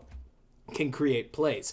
In this case, I want you to notice what it is that the Buccaneers defense has lined up in. Take a look at this. Absolutely all of their players are stacked up on this 3rd and 3, like inside of, I think this is like 10 yards. So this is the 10-yard mark away from there. Everybody is 7 yards or closer, as the Buccaneers are well aware you're not getting here. If you want to go deeper, you can, but we're not going to give you this. But as I'm sure you guys can tell, there's a matchup that doesn't look so great. Jamal Dean is a very, very good corner, but he's not the one matched up against Davante Adams. It's the second guy whose name I can't remember. But the point is that they get this press man matchup right here on the line of scrimmage against Davante Adams with only 3 yards to go, right? So you got to think it's just a dial-up, or like a dial-up completion. That's got to be exactly where Rodgers goes. Well, the Buccaneers throw, in this case, I think I finally have it. 1, 2, there's a guy in here, 3, 4, 5, 6 men at Rodgers, pounding down this hole, trying to create some interior pressure and see if they can force a tough throw. And as they get there, I want you to notice Rodgers' footwork, because there are guys bearing down on him, pun intended. He's actually going to throw this ever so slightly off his back foot. He's leaning backwards a little bit, and that slows down the ball. And the corner here in press just wins the rep. It's a trust throw, but the throw's a bit slower than he'd want it to be, and the corner's able to get in front and tip this ball. Safety catches it, runs it back, not for a touchdown this time, but close enough. Tampa Bay is able to pound it in on quite literally the next play. Again, why did this work? It's because the Buccaneers, third time's a charm, understood what the Packers probably wanted to do. They knew that they had a lot of confidence in their front four, taking away what it was that the Packers were doing on the ground game. So they're probably not getting a handoff. And so if they're not getting a handoff, that means that you can attack downhill and try to just blitz the snot out of the Packers and see if you can come up with something. This 5-down formation helps them do just that. And so where's Rodgers going to probably go with the ball, seeing a blitz? He's probably going to take his favorite target and flick him the ball on some kind of inside route. Corner's ready for that too. The Buccaneers get exactly what they want, defensively speaking, and they're able to turn it into 7 points the other way with an assist from the offense. This is the kind of stuff, to me, that the Bears need to do. They need to take some chances. They need to be prepared to blitz as much as they can within reason and try to just live with the consequences. Because in this last game that they played, they didn't get a stop in the first half, and they only finally got a stop as the third quarter started, and then they couldn't get another one to follow it up. The Bears need to change something, and watching this Buccaneers team, there's a lot of this stuff that the Bears probably can't do, to be totally candid. I don't know if Danny Trevathan has Levante David's speed on that second down run stop. I don't know if Danny Trevathan can still make, for instance, this play. But there are creative ways that the Bears can start attacking the Packers defense instead of just waiting to see what they can do. And like you're saying, Jeff, I would rather get beat by a big play where the Bears tried to create something than allow them to slowly but surely work their way down the field and kick the snot out of us. Let me find my notes on the Buccaneers game specifically, because there's a whole lot here in this game that's just flat out impressive. Another great example is this whole series. At this point, let me make sure. Yeah, it felt like, to be totally fair to the Packers on this game, every 50-50 play where it's just a matter of what happens seemed to go against them. That was a catch, right? Like, this looks like a catch. Rodgers reads the situation, he finds his guy downfield, and that gets brought in. Right? Well, I'm going to have to show you this like really, really quickly so that I don't get demonetized, but wrong. The receiver doesn't actually come down with it.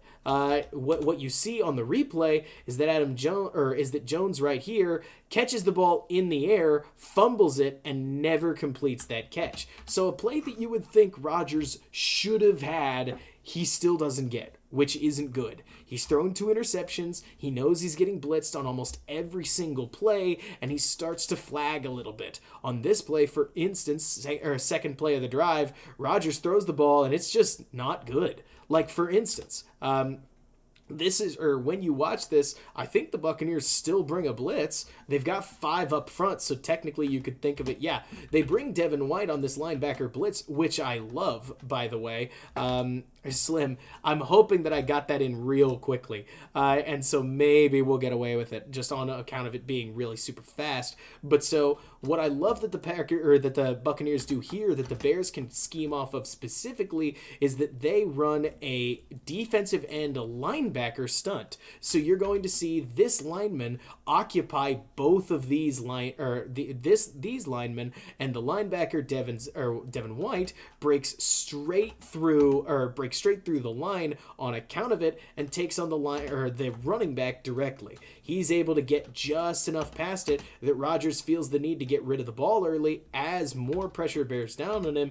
And once again, this is as open as it gets. I think we can agree, right? Like, he's wide open, and there's nothing that should stop him from completing this pass, but the pressure, kind of like Case mentioned in the chat, it got there a little bit. And so because Rodgers is thinking about that pressure ever so slightly, his game comes a little bit off. I wouldn't say the wheels fall off. That's never fair to Aaron Rodgers, but he's not collecting any of his breaks. He misses that chance right there, which is rare enough. And now we're back to 3rd and 10, where the Buccaneers throw yet another blitz where it looks like this guy's blitzing, Pierre-Paul, but he feints a blitz and comes off. David feints a blitz and comes off. But just when you thought you had everybody covered, it's this cornerback right here that gets around the edge completely free because this tight end specifically thought he was going to be taking on I think that's Jason Pierre-Paul. And then Rodgers has to just ditch the ball to literally nowhere because there's absolutely nothing that he can do about this blitz. These are exactly the kinds of things that I want to see the Bears do. Blitz a lot, but feel free to blitz 5 up to 6 guys, especially in 3rd down settings, because when you sit back and you let the Bears come out when you let the Packers come out and pick you apart, when you let Aaron Rodgers sit back with 5-6 seconds to throw, he will get his, and it's not a pretty sight. So at this point, the Buccaneers defense is rolling, and that's exactly where they want to be because this exact game plan just pushes and this continues to press. And Brandy, you may be right. I'm sure LaFleur has planned for it, but there's not a whole lot of other solutions to the Packers offense. They're an incredibly good unit. You can't just sit back and cover and expect that to work. Like we've talked about on this channel a whole lot, the free runners are the modern way to generate pressure, and there's not a whole lot of other ways you can do it. And so at this point, the Buccaneers defense is continuing to pile on, and I really love this part. I think, yes, this is the part where I think the Buccaneers did something special that, once again, I'd love to see the Bears steal from. You know how the Packers love to send one guy in motion to this side of the field, and that often that's a tell for where they might be running or a play-action play, because if it's play-action, a whole lot of times that's the guy who's leaking out into the flat right there. Well, the Buccaneers defense started splitting assignment responsibilities where you're going to see the entire clear motion pass and the pass alone, and then you're going to see this side of the defense play the run and the run alone. This side of the defense drops back and hesitates. Devin White is ready for a play action roll as Aaron Jones gets the ball, and the Buccaneers allow this. They say, we're fine with that. We're going to let our defensive linemen try to make some plays right here, and if they make them, great. If the Packers get some yardage running the ball, neat, whatever. But we don't think they will, and we don't think they can do that forever. So instead, they decide that they're going to stop the play action threat first and force the Packers to run the ball with patience. And I appreciate that. I think that's probably the best way to handle this Packers offense, because their play action threat is so dangerous. You just can't give you can't give Rodgers and the rest of the Packers anything easy. But yeah, that's the number one thing that's one of the other things that I saw the Packers do that I thought was really impressive. And from there, they were able to push Rodgers and the Packers into a setting where they ended up, like you're seeing here, taking a couple shots on two-man concepts, where just take a look at how many guys are back here in coverage. It's 8 of them. And at that point, they're able to force a route combination where Davante Adams isn't open and the guy running down the field doesn't get open either. And from there, the Rodgers has yet another incompletion, forcing another third down. And there you go.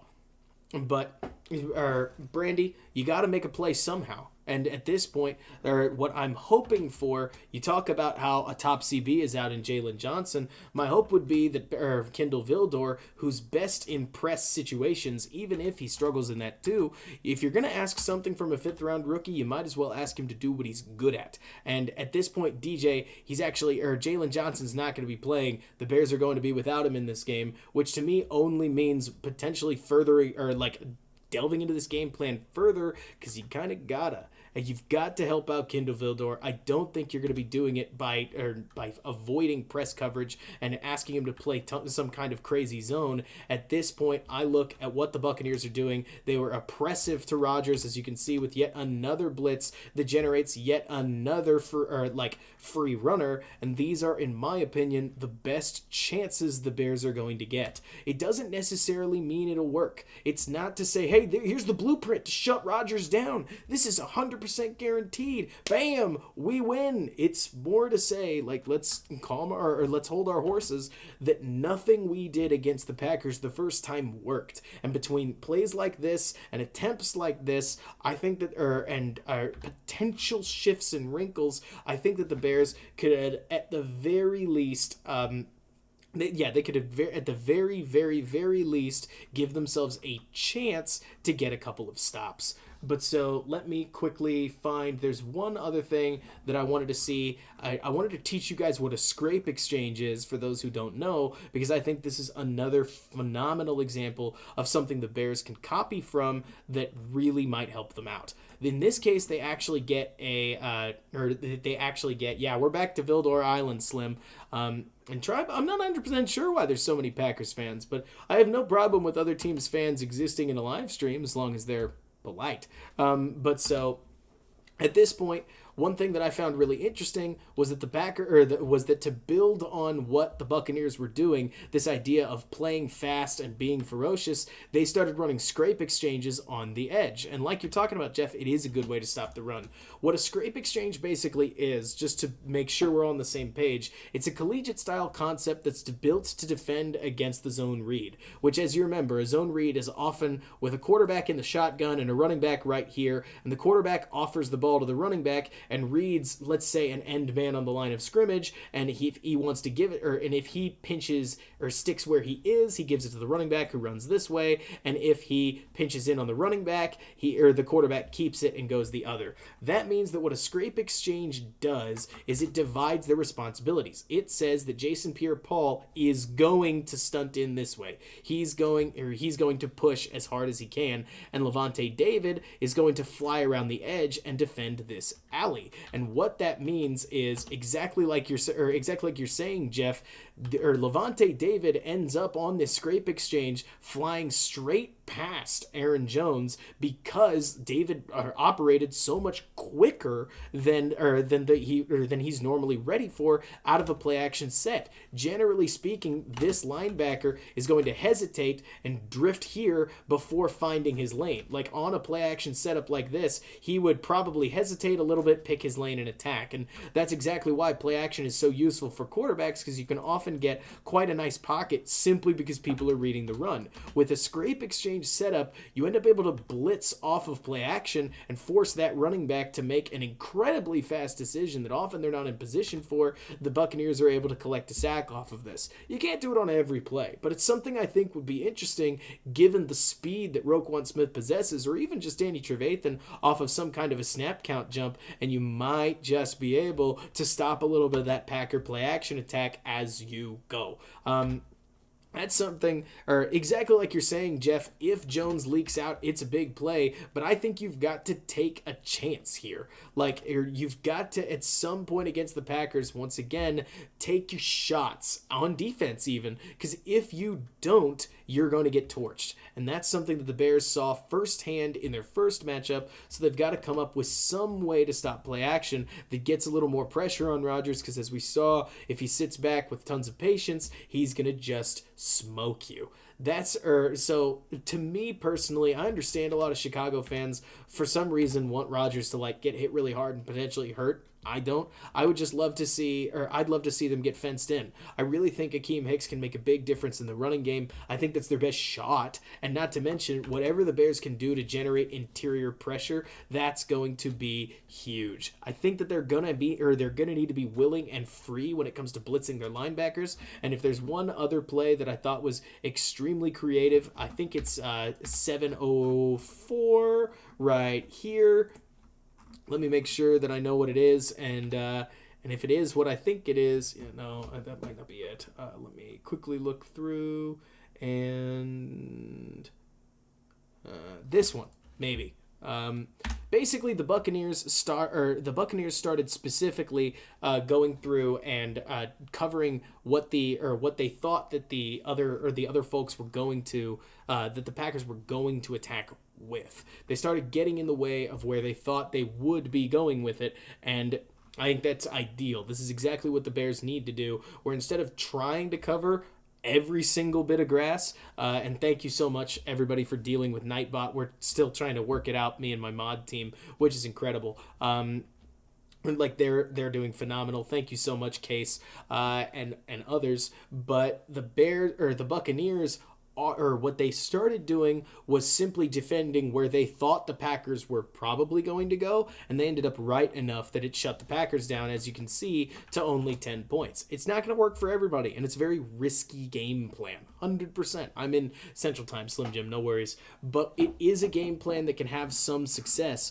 and when the other game plan that the Bears just finished running led you down the tube to, I believe, let's see, so obviously touchdown there, touchdown next one, and then touchdown. They get another touchdown here, so 3 straight scores that are only slowed down by the fact that it's halftime at that point. I would love to see the Bears try anything else. I really think that a lot of the wrinkles that they threw in against Jacksonville are going to help them out in the play action game. It's just a matter of running the ball well enough for that to matter. Because what the Bears have to do, and what you've got to remember, is that the Bears haven't really been tested by a standout defensive line like the Packers. And even though a lot of people have been able to run really well against the Packers, that doesn't somehow make Preston Smith, Zadarius Smith, and Kenny Clark bad players. It just means specifically that you're going to want to see the Bears fight up against these cover 2 setups that the Packers like to deploy, and that's generally why people run the ball well against them. To be absolutely plain, it's not that their front line is bad by any means. Like right here, what is this? The front 4. It's that they tend to play in this setup, they're cover 1, but often they play cover 2. Actually, they play cover 2 more than pretty much anybody. And it ends up getting them tagged a lot. In this case, they've got a whole bunch of defensive backs. It looks like about 6, so it's a dime setup. It's exactly what you want to run the ball into. No, that one of those is a linebacker, so probably nickel. But at that point, David Montgomery is able to charge the ball down the field, and that's what the Bears are going to want to do. Obviously, not every run's going to be a 57-yard gainer. That is not the suggestion. The point is that I think the Bears, especially if they can run the ball well, can buoy their attack with the play action that they've been using, because that tends to keep Trubisky fairly settled mentally, and he can find his read with a lot more efficiency than he can when he's a drop back passer, and that's going to be what the Bears absolutely need. Now, somebody talked about Snacks Harrison. I'm glad that you asked. I think that when somebody gets picked up by waivers, that tends to signal what the league thinks about them. So I don't know if I would get too excited about what Snacks is going to be able to contribute. And you know what? If Snacks Harrison comes in and dominates the Bears front four or offensive line, then I'll be as surprised as absolutely anybody else is going to be. But I am not expecting the Damon Snacks Harrison that we saw against the Lions that would tear us up on a week-to-week basis. I'm expecting more like a Daniel McCullers, John Jenkins style player. Somebody who will make the occasional play here and there, but not quite enough to register outside of the fact that he's a name that folks know. Dave Montgomery is a very, very good player. I'm excited to see what he can do. And it's hard to tell what the Bears really will be able to do against this defense, especially because the Packers just got done playing the Titans and they tossed them around. Let's see right here. Here it is. The Titans offense is basically the full extent of what the Bears offense wants to be, a downhill play action, a downhill running attack that buoys itself with play action. You can see the same condensed formations that frankly both the Packers and the Bears like to use, but even one of the best running attacks in the country was able to get stifled by a Packer defensive line that's just not that bad. To say otherwise would be crazy. What the Titans were able to do was run the ball occasionally. We're just going to have to see whether the Bears offensive staff is able to stick with the run, because I know in many cases, like we saw against the Packers the first time,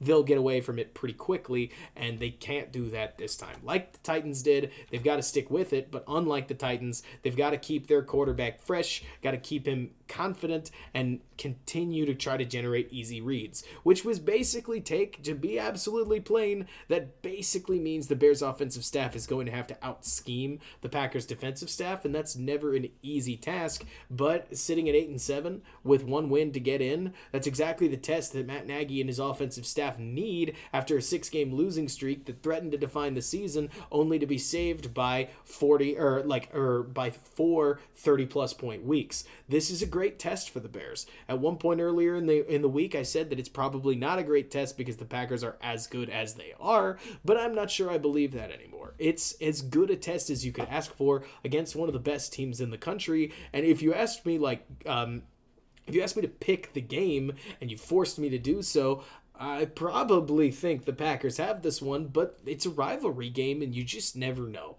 So at this point, I'm excited to see what happens on Sunday. I'm happy to take a couple of questions. I think that if the Bears can be more aggressive, they might be able to generate something. But even then, I look at guys like Duke Shelley, Kindle Vildor, Danny Trevathan, and others, and I see a lot of holes on this defense, including Tashawn Gibson, that the Packers could very well take advantage of. That Buccaneers defense is a lot more talented, in my opinion, across the board, and the Packers did a really good job last time we played them at taking our best players away. So when you don't want to deal with when you don't want to deal with Roquan Smith, you basically choose not to. And when you don't want to deal with the Kyle Fuller, you basically choose not to. And that's what the Packers did in the first game. And Akeem Hicks, Khalil Mack, and Robert Quinn are going to have something to say about this game with David Bakhtiari out if the defense wants to win. Because with those providing pressure, you never know. But they have yet to really give us that rule of 3 game. This would be a great time for it.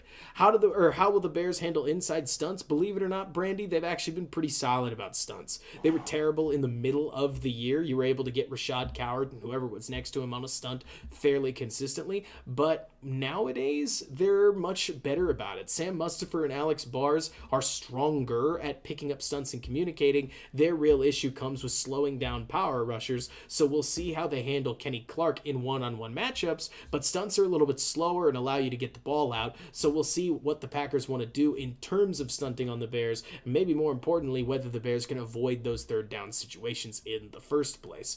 And that's the thing. Like, I think you say it really well, Tribe. Like, I get liking Duke Shelley, and a whole lot of people, they like to look at somebody like Buster Skrine and say, he's terrible, I hate him, anybody's got to be better. And that's just not always true. I think a great example is Jason Spriggs versus Bobby Massey. A lot of people thought Bobby Massey was not playing very well last year. This year he stepped it back up. Kind of similar to Leno, who had a very, very, very bad year last year, and this year has played like a declining left tackle that's not quite out of it yet, but definitely needs to be upgraded on in the offseason.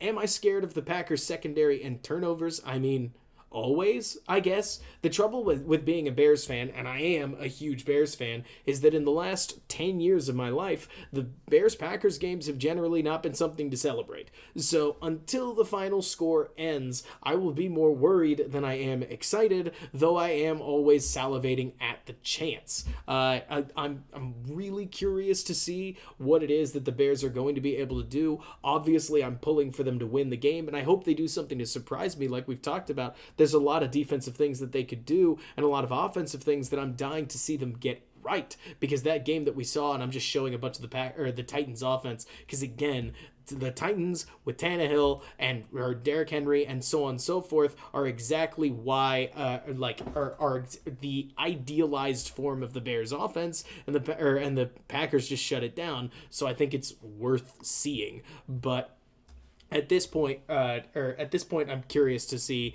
like what happens in this game. Somebody says, what do I think about A.J. Dillon? I think he's a good running back. Absolutely. I think the running backs, like quarterbacks sometimes, depending on if you're transcendent or not, are often dictated by their system, and I think the Packers' offensive line is an extremely good system. Like, they're able to open up holes for a whole lot of people, and A.J. Dillon runs through contact really well, and we saw that in this game. So I'm really curious to see if the Bears can slow down Dillon, but if they can penetrate and get in the backfield or force Dillon to pick a lane, I do think that guys like Kyle Fuller, Roquan Smith, and Danny Trevathan, again, if they can get their hands on him, will be able to pull him down. I don't think anybody in this NFL is like really untackleable, and Derrick Henry in last week's game showed exactly that.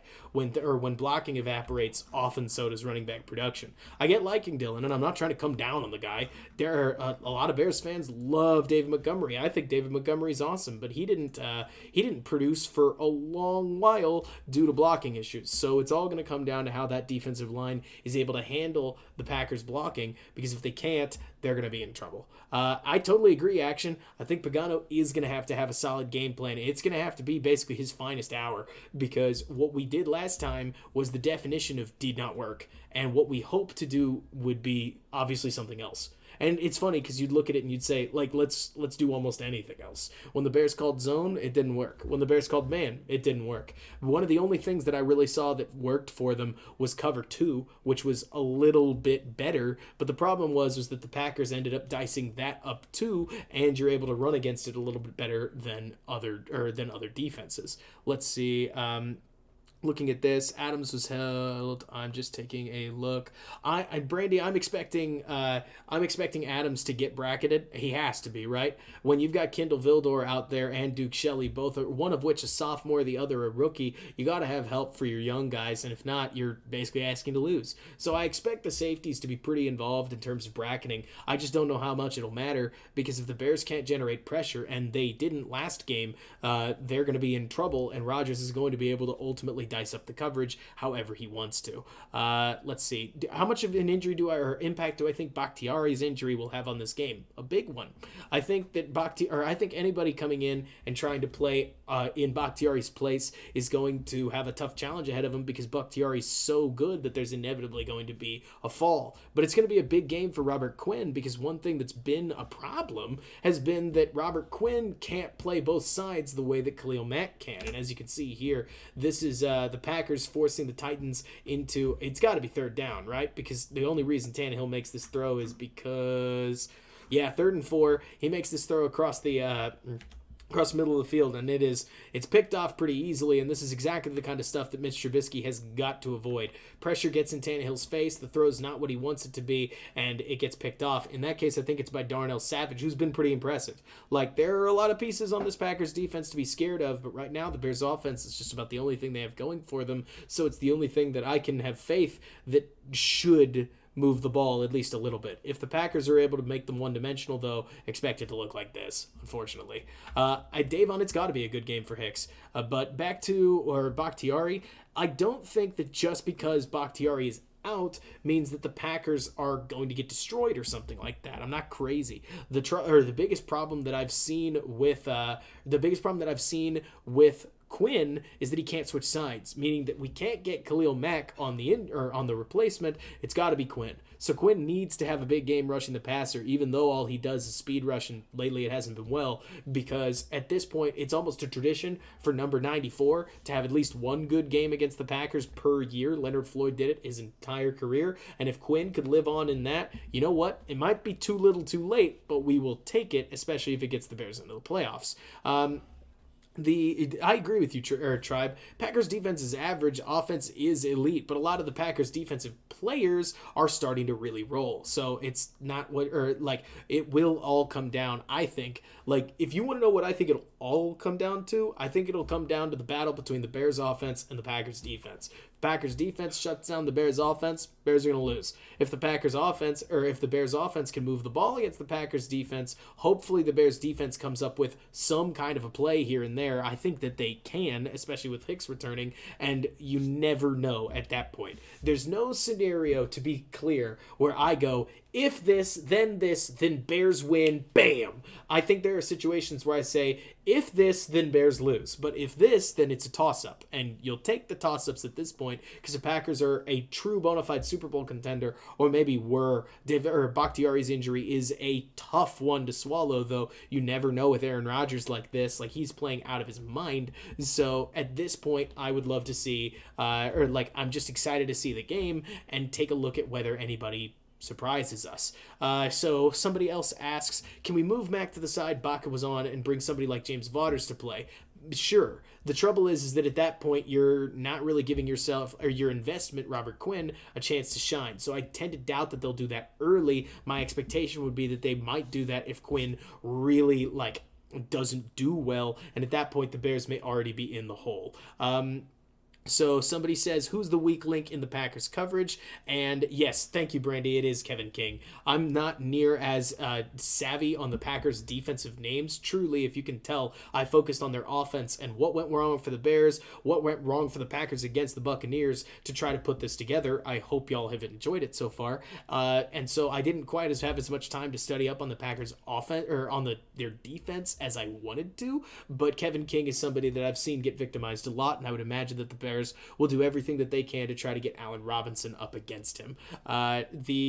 Let me see. The Vikings went 0-2 with having the ball for yes. Slim Jim, are you talking about their record? Because I know the Vikings were able to have some success running the ball, and that's pretty much exactly what the Bears are going to want to use. Any chance that Cordero can be used to bracket their tight ends? Do you mean like Cordero Patterson being used to bracket the Bears tight ends? Maybe. I would imagine that they're going to keep Patterson out of the game. The Bears have been doing a much more best 11 type of offense at the moment, where David Montgomery, or I bet we could name them, guys, like Jimmy Graham, Cole Kmet, David Montgomery, Darnell Mooney, Allen Robinson, Mitch Trubisky, the 5 players on the offensive line are practically the only players that see snaps anymore. You see the occasional snap from Javon Wims.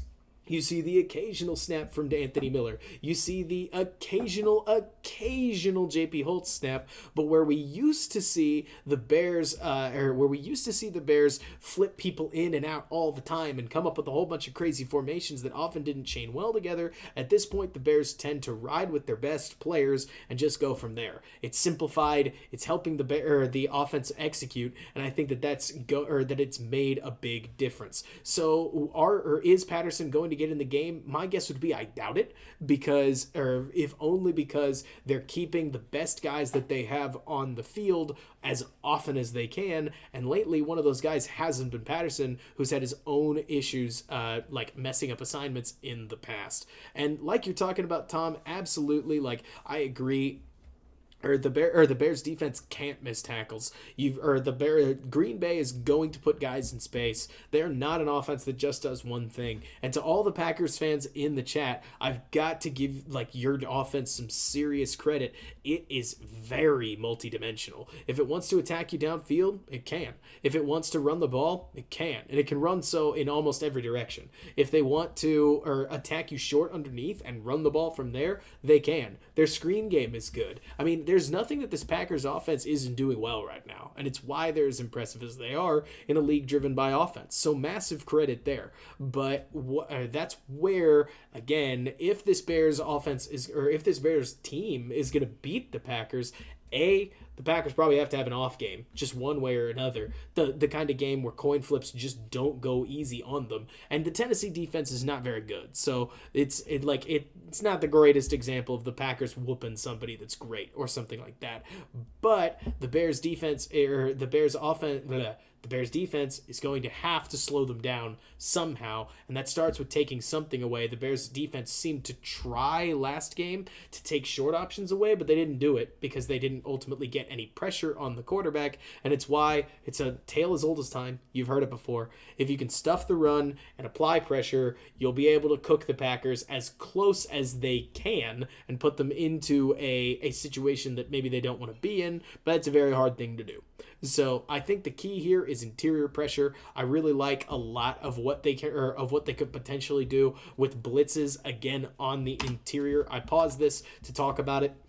In the world of holding is legal now, blitzes down the alley really only work when you have a free rusher. So you've got to make sure that you find ways to get pressure up the interior, whether it's occupying that running back, whether it's defensive linemen collapsing the pocket. Rodgers is at his best when he can step into his throws. So if I was going to draw like a pressure graph, you've got to probably get to this bubble first in his drop back if you're going to bother him, because these edgy areas are exactly the kinds of spots that he's normally accustomed. If you can only get there, Rodgers is very comfortable in this cone. He'll step right up into his center. He has no problem with it.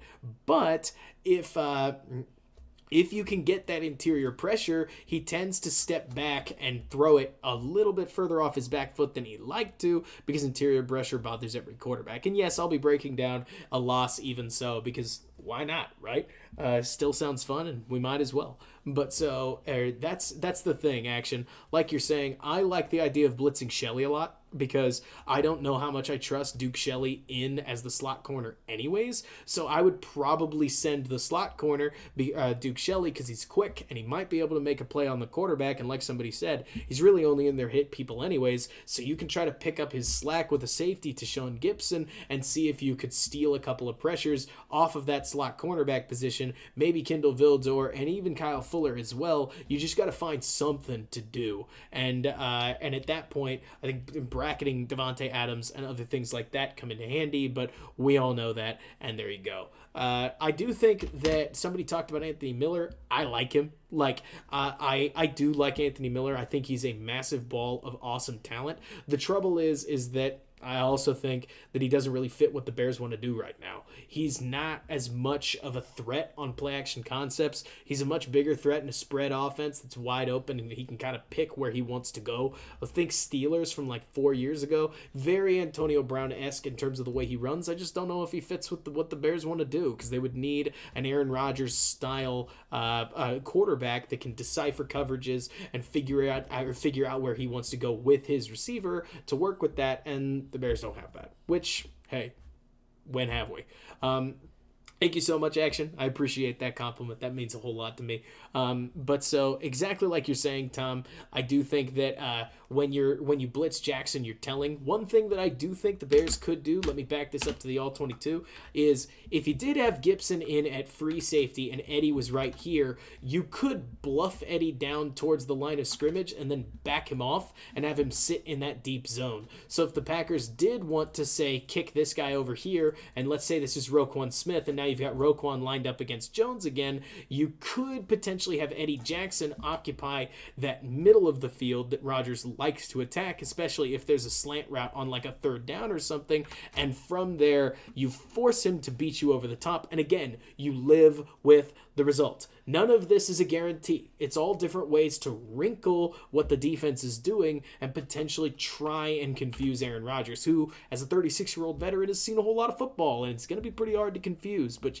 you got to find some way to do it while blitzing, even if it means that you take some losses in the process and hope that your offense can win in a shootout. Somebody asked about quarterback of the defense. At this point, I think it's Roquan, but somebody asked about score prediction, and I feel like I've gone on for a little while, so I might as well give my score prediction. I like to give a couple because like at this point in my football watching career, I know that it just takes that Rodgers throw that we saw against the Buccaneers to be 3 feet out of bounds to change the score prediction one way or another. So given that the way the ball can bounce, I like to try to give a prediction and then give like a give or take. If I was going to call this game right now, I think the Packers probably win it 31-23.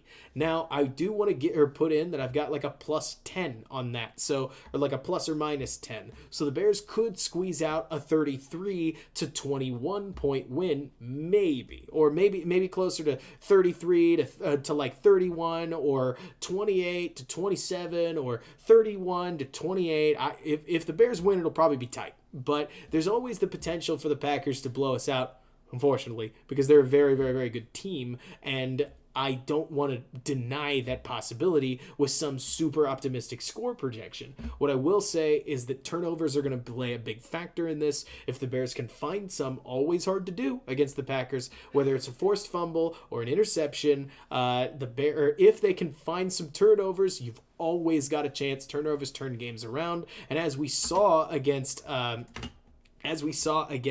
Buccaneers, when the Buccaneers picked off 2 passes, one for a pick 6, the whole Packer offense kind of imploded, and Rodgers looked as close to rattled as like he would get. But so at this point, the Bears need to try to force like the Packers' hand one way or another, and they may laugh and score on us at will, and that just may be what it is. But if that was the case, it really wouldn't be all that different from the way things were in the first matchup, which is why I'd like to see them try. Basically, if you're going to go down swinging, and I'm A-okay to live with the results and play a college-style game. Like you're saying, Tom, that what really starts to matter at this point is whether or not the Bears are competitive. I think they will be. I doubt that they get truly blown out, though I want to acknowledge the possibility, but I think that they compete. I think they impress some people, but maybe I'm being too optimistic and you disagree, and if you do, that's totally understandable. I still think that if it comes down to a really close game, you probably, like the Bears probably lose, but that's why they play the game. I'm telling you what I understand of the Packers, and I think really highly of this team. This is a team built for modern football with a quarterback that plays really, really good football, and I personally think is well deserving of the MVP award. I understand that I may be saying that partially, what would you say, like LeBroning Patrick Mahomes, where I don't want to give it to Patrick Mahomes purely because I don't want to give it to Patrick Mahomes again, and that may be true, but at this point, I think Rodgers is the most valuable player in football to his team, and that it's hard to argue with. Not trying to make an argument for him too much. And Slim Jim, like you're talking about, Eddie Jackson has to come up big. I would love to see the Bears blow out the Packers. I don't know how it happens, but a Bears win would be a huge way to kick off the new year. Somebody said further in the chat, I think it was UENB, like, if the Bears lose, does that mean they're frauds? No, I don't think so. I mean, take the Browns, for example. What was it, 2 weeks back to back? They thumped the Cincinnati Bengals like 40 points, and then they got destroyed by the Steelers. Steelers. So they were somewhere between a Steelers blowout and blowing out one of the worst teams in football. And that's probably where the Bears are. Like, if they end 8-8 and they thumped a bunch of bad teams and lost close to the Lions, who are bad but not that bad necessarily, and they got beat by the Packers at the end of the season, that's exactly where they would be. Like, that's very normal. To me, that's not fraud at all. Anybody that's saying the Bears are going to go to the Super Bowl, maybe that's the question. Like, is that the problematic claim? But right now, the Bears, I would say that they are a lowercase contender, and that if things go really well against the Packers game, you may be able to capitalize it. I don't think that there's any path right now where the Bears are a book it Super Bowl team. But I'm never willing to count out teams, because the Giants were the Giants and they just turned it around. So could the Bears win the Super Bowl? Like, again, could. Is it in the realm of possibility? Yes, technically, but like you're saying, John, they've got to show a little bit of consistency before they can do that. The most positive thing you can say about this team is that for 3 weeks in a row, the offense has led the team. Actually, 4 if you count the Detroit game, and they just need a little bit of chip in from their defense, and they'll be able to win, and they'll be able to handle this. I'm excited to see this game. Are there any other questions before we sign off? As you guys get your question in, I would love to throw this in, or like one thing out there. I recently started up what is like a YouTube membership deal, and I'm still figuring it out myself. But if you like my channel and you want to support what I'm doing, I have offered, you've probably seen it on Case, like a badge set to show your support, a couple emojis that grow as more people get membership status, and I'm moving my Patreon perks to this. So if you don't want just the $2 tier, you can go up from there. There's no pressure whatsoever. It's just another way to potentially contribute and have fun in the stream with new custom emojis that I'll be making. But it's totally your call. And from there, like, I'm happy to take a look at your questions. That's all there is really about the memberships. I don't want to push anybody, but it would really help me out because it helps me pay for things like multi-streaming and better content and advanced statistics like you're seeing, and so on and so forth. Jay, I'd love to show you what worked against Rodgers in 2018, but the Bears aren't that defense anymore. Eddie Goldman is a storm against the run, and Akeem Hicks isn't playing quite at that level he was, and I say that because 2018 Akeem Hicks was rivaling Aaron Donald, and right now he's gone from this ethereal level to just good. And that's okay. I mean, a good player is a good player, but he's not the dominator, game takeover guy that he was. And if he is, and you think so, I'd like you to point out where, which game he has been. And action, moving over to this new streaming setup, I'm hoping you haven't seen any buffering issues. It did improve the internet, and that has been exciting. But so, yeah, I mean, the 2018 team, as much as I'd love to say, like, it makes a big difference on the Packers game, it's not the same defense. Not to mention, it's a defense that you weren't allowed to hold against, which meant that Khalil Mack, and in this case it would be Robert Quinn, but then it was Leonard Floyd, would be able to make a slightly bigger impact in the pass rush. At this point, I fully expect Khalil Mack to get held a couple times, and that's just sort of that. I don't tend to think that like they're all going to get called. Jay, at the moment, I don't really know. I think that some of it has to do with Jalen Johnson's injury. I think some of it has to do with Pagano's scheme kind of getting figured out, because it's very, very declarative. The Bears are very obvious about when they're doing what, but at that point, you just turn and say, like, can we please change something up? And I tend to think the Bears will, because the season is on the line. They really are in the put up or shut up moment, win or you're in, as the video's thumbnail says. And at this point, it's just a matter of, like, can they take this home? Which is a big question. The D, like Derek says, I think that's perfect. The D isn't trash per se, but I do think that they've been in a bit of a slump, and hopefully the offense that was displayed against Jacksonville and frankly the offense that was displayed against Minnesota wakes them up a little bit, and that Jacksonville performance that we saw is something that the Bears can iterate on. I don't think that that Aaron Rodgers is going to throw the kinds of interceptions that Mike Glennon did, but hey, a guy can hope, and we'll see if he does, because if he does and Roquan Smith picks up not one but 2 passes, you better believe I'll be waving my Chicago Bears themed terrible towel and going bananas. I'm sure we all will.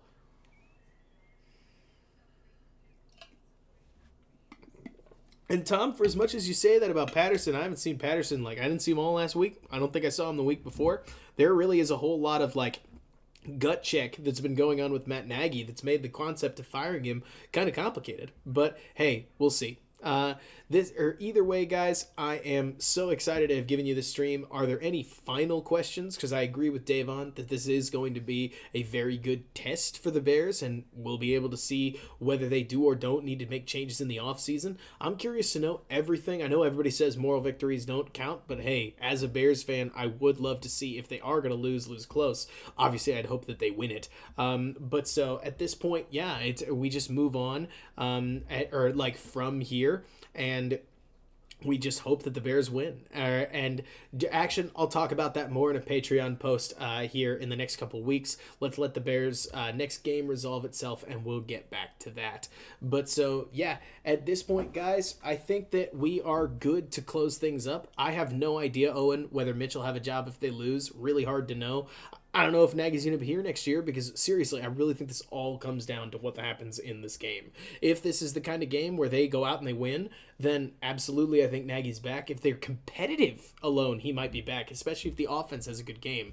Like, let's say that the Bears lose 42-35. Wouldn't surprise me if Nagy's back and Chuck Pagano takes the L and the Bears replace defensive coordinator. But we will see. Like, it all depends. If the Bears get blown out, won't surprise me if people get fired, and Black Monday is a dark one, but we will get there when we get there. I don't know if the special teams have been, they'll make an impact. Hard to tell, because I know special teams are so hit and miss and kind of all over the place that I tend not to think about them and just almost chalk them up to random chance until somebody does them enough.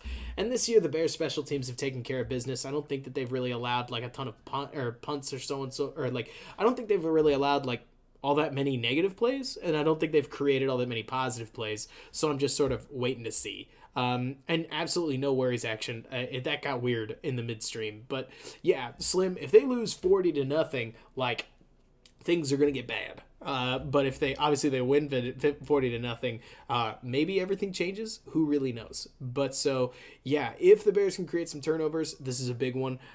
We will see how it all goes, but I am excited to see what happens from here. Should be a fun game, and by should I mean I hope it's a fun game. It's a rivalry game against the Packers, but until then, guys, bear down. Thanks so much for bearing with me, and I will see you next time.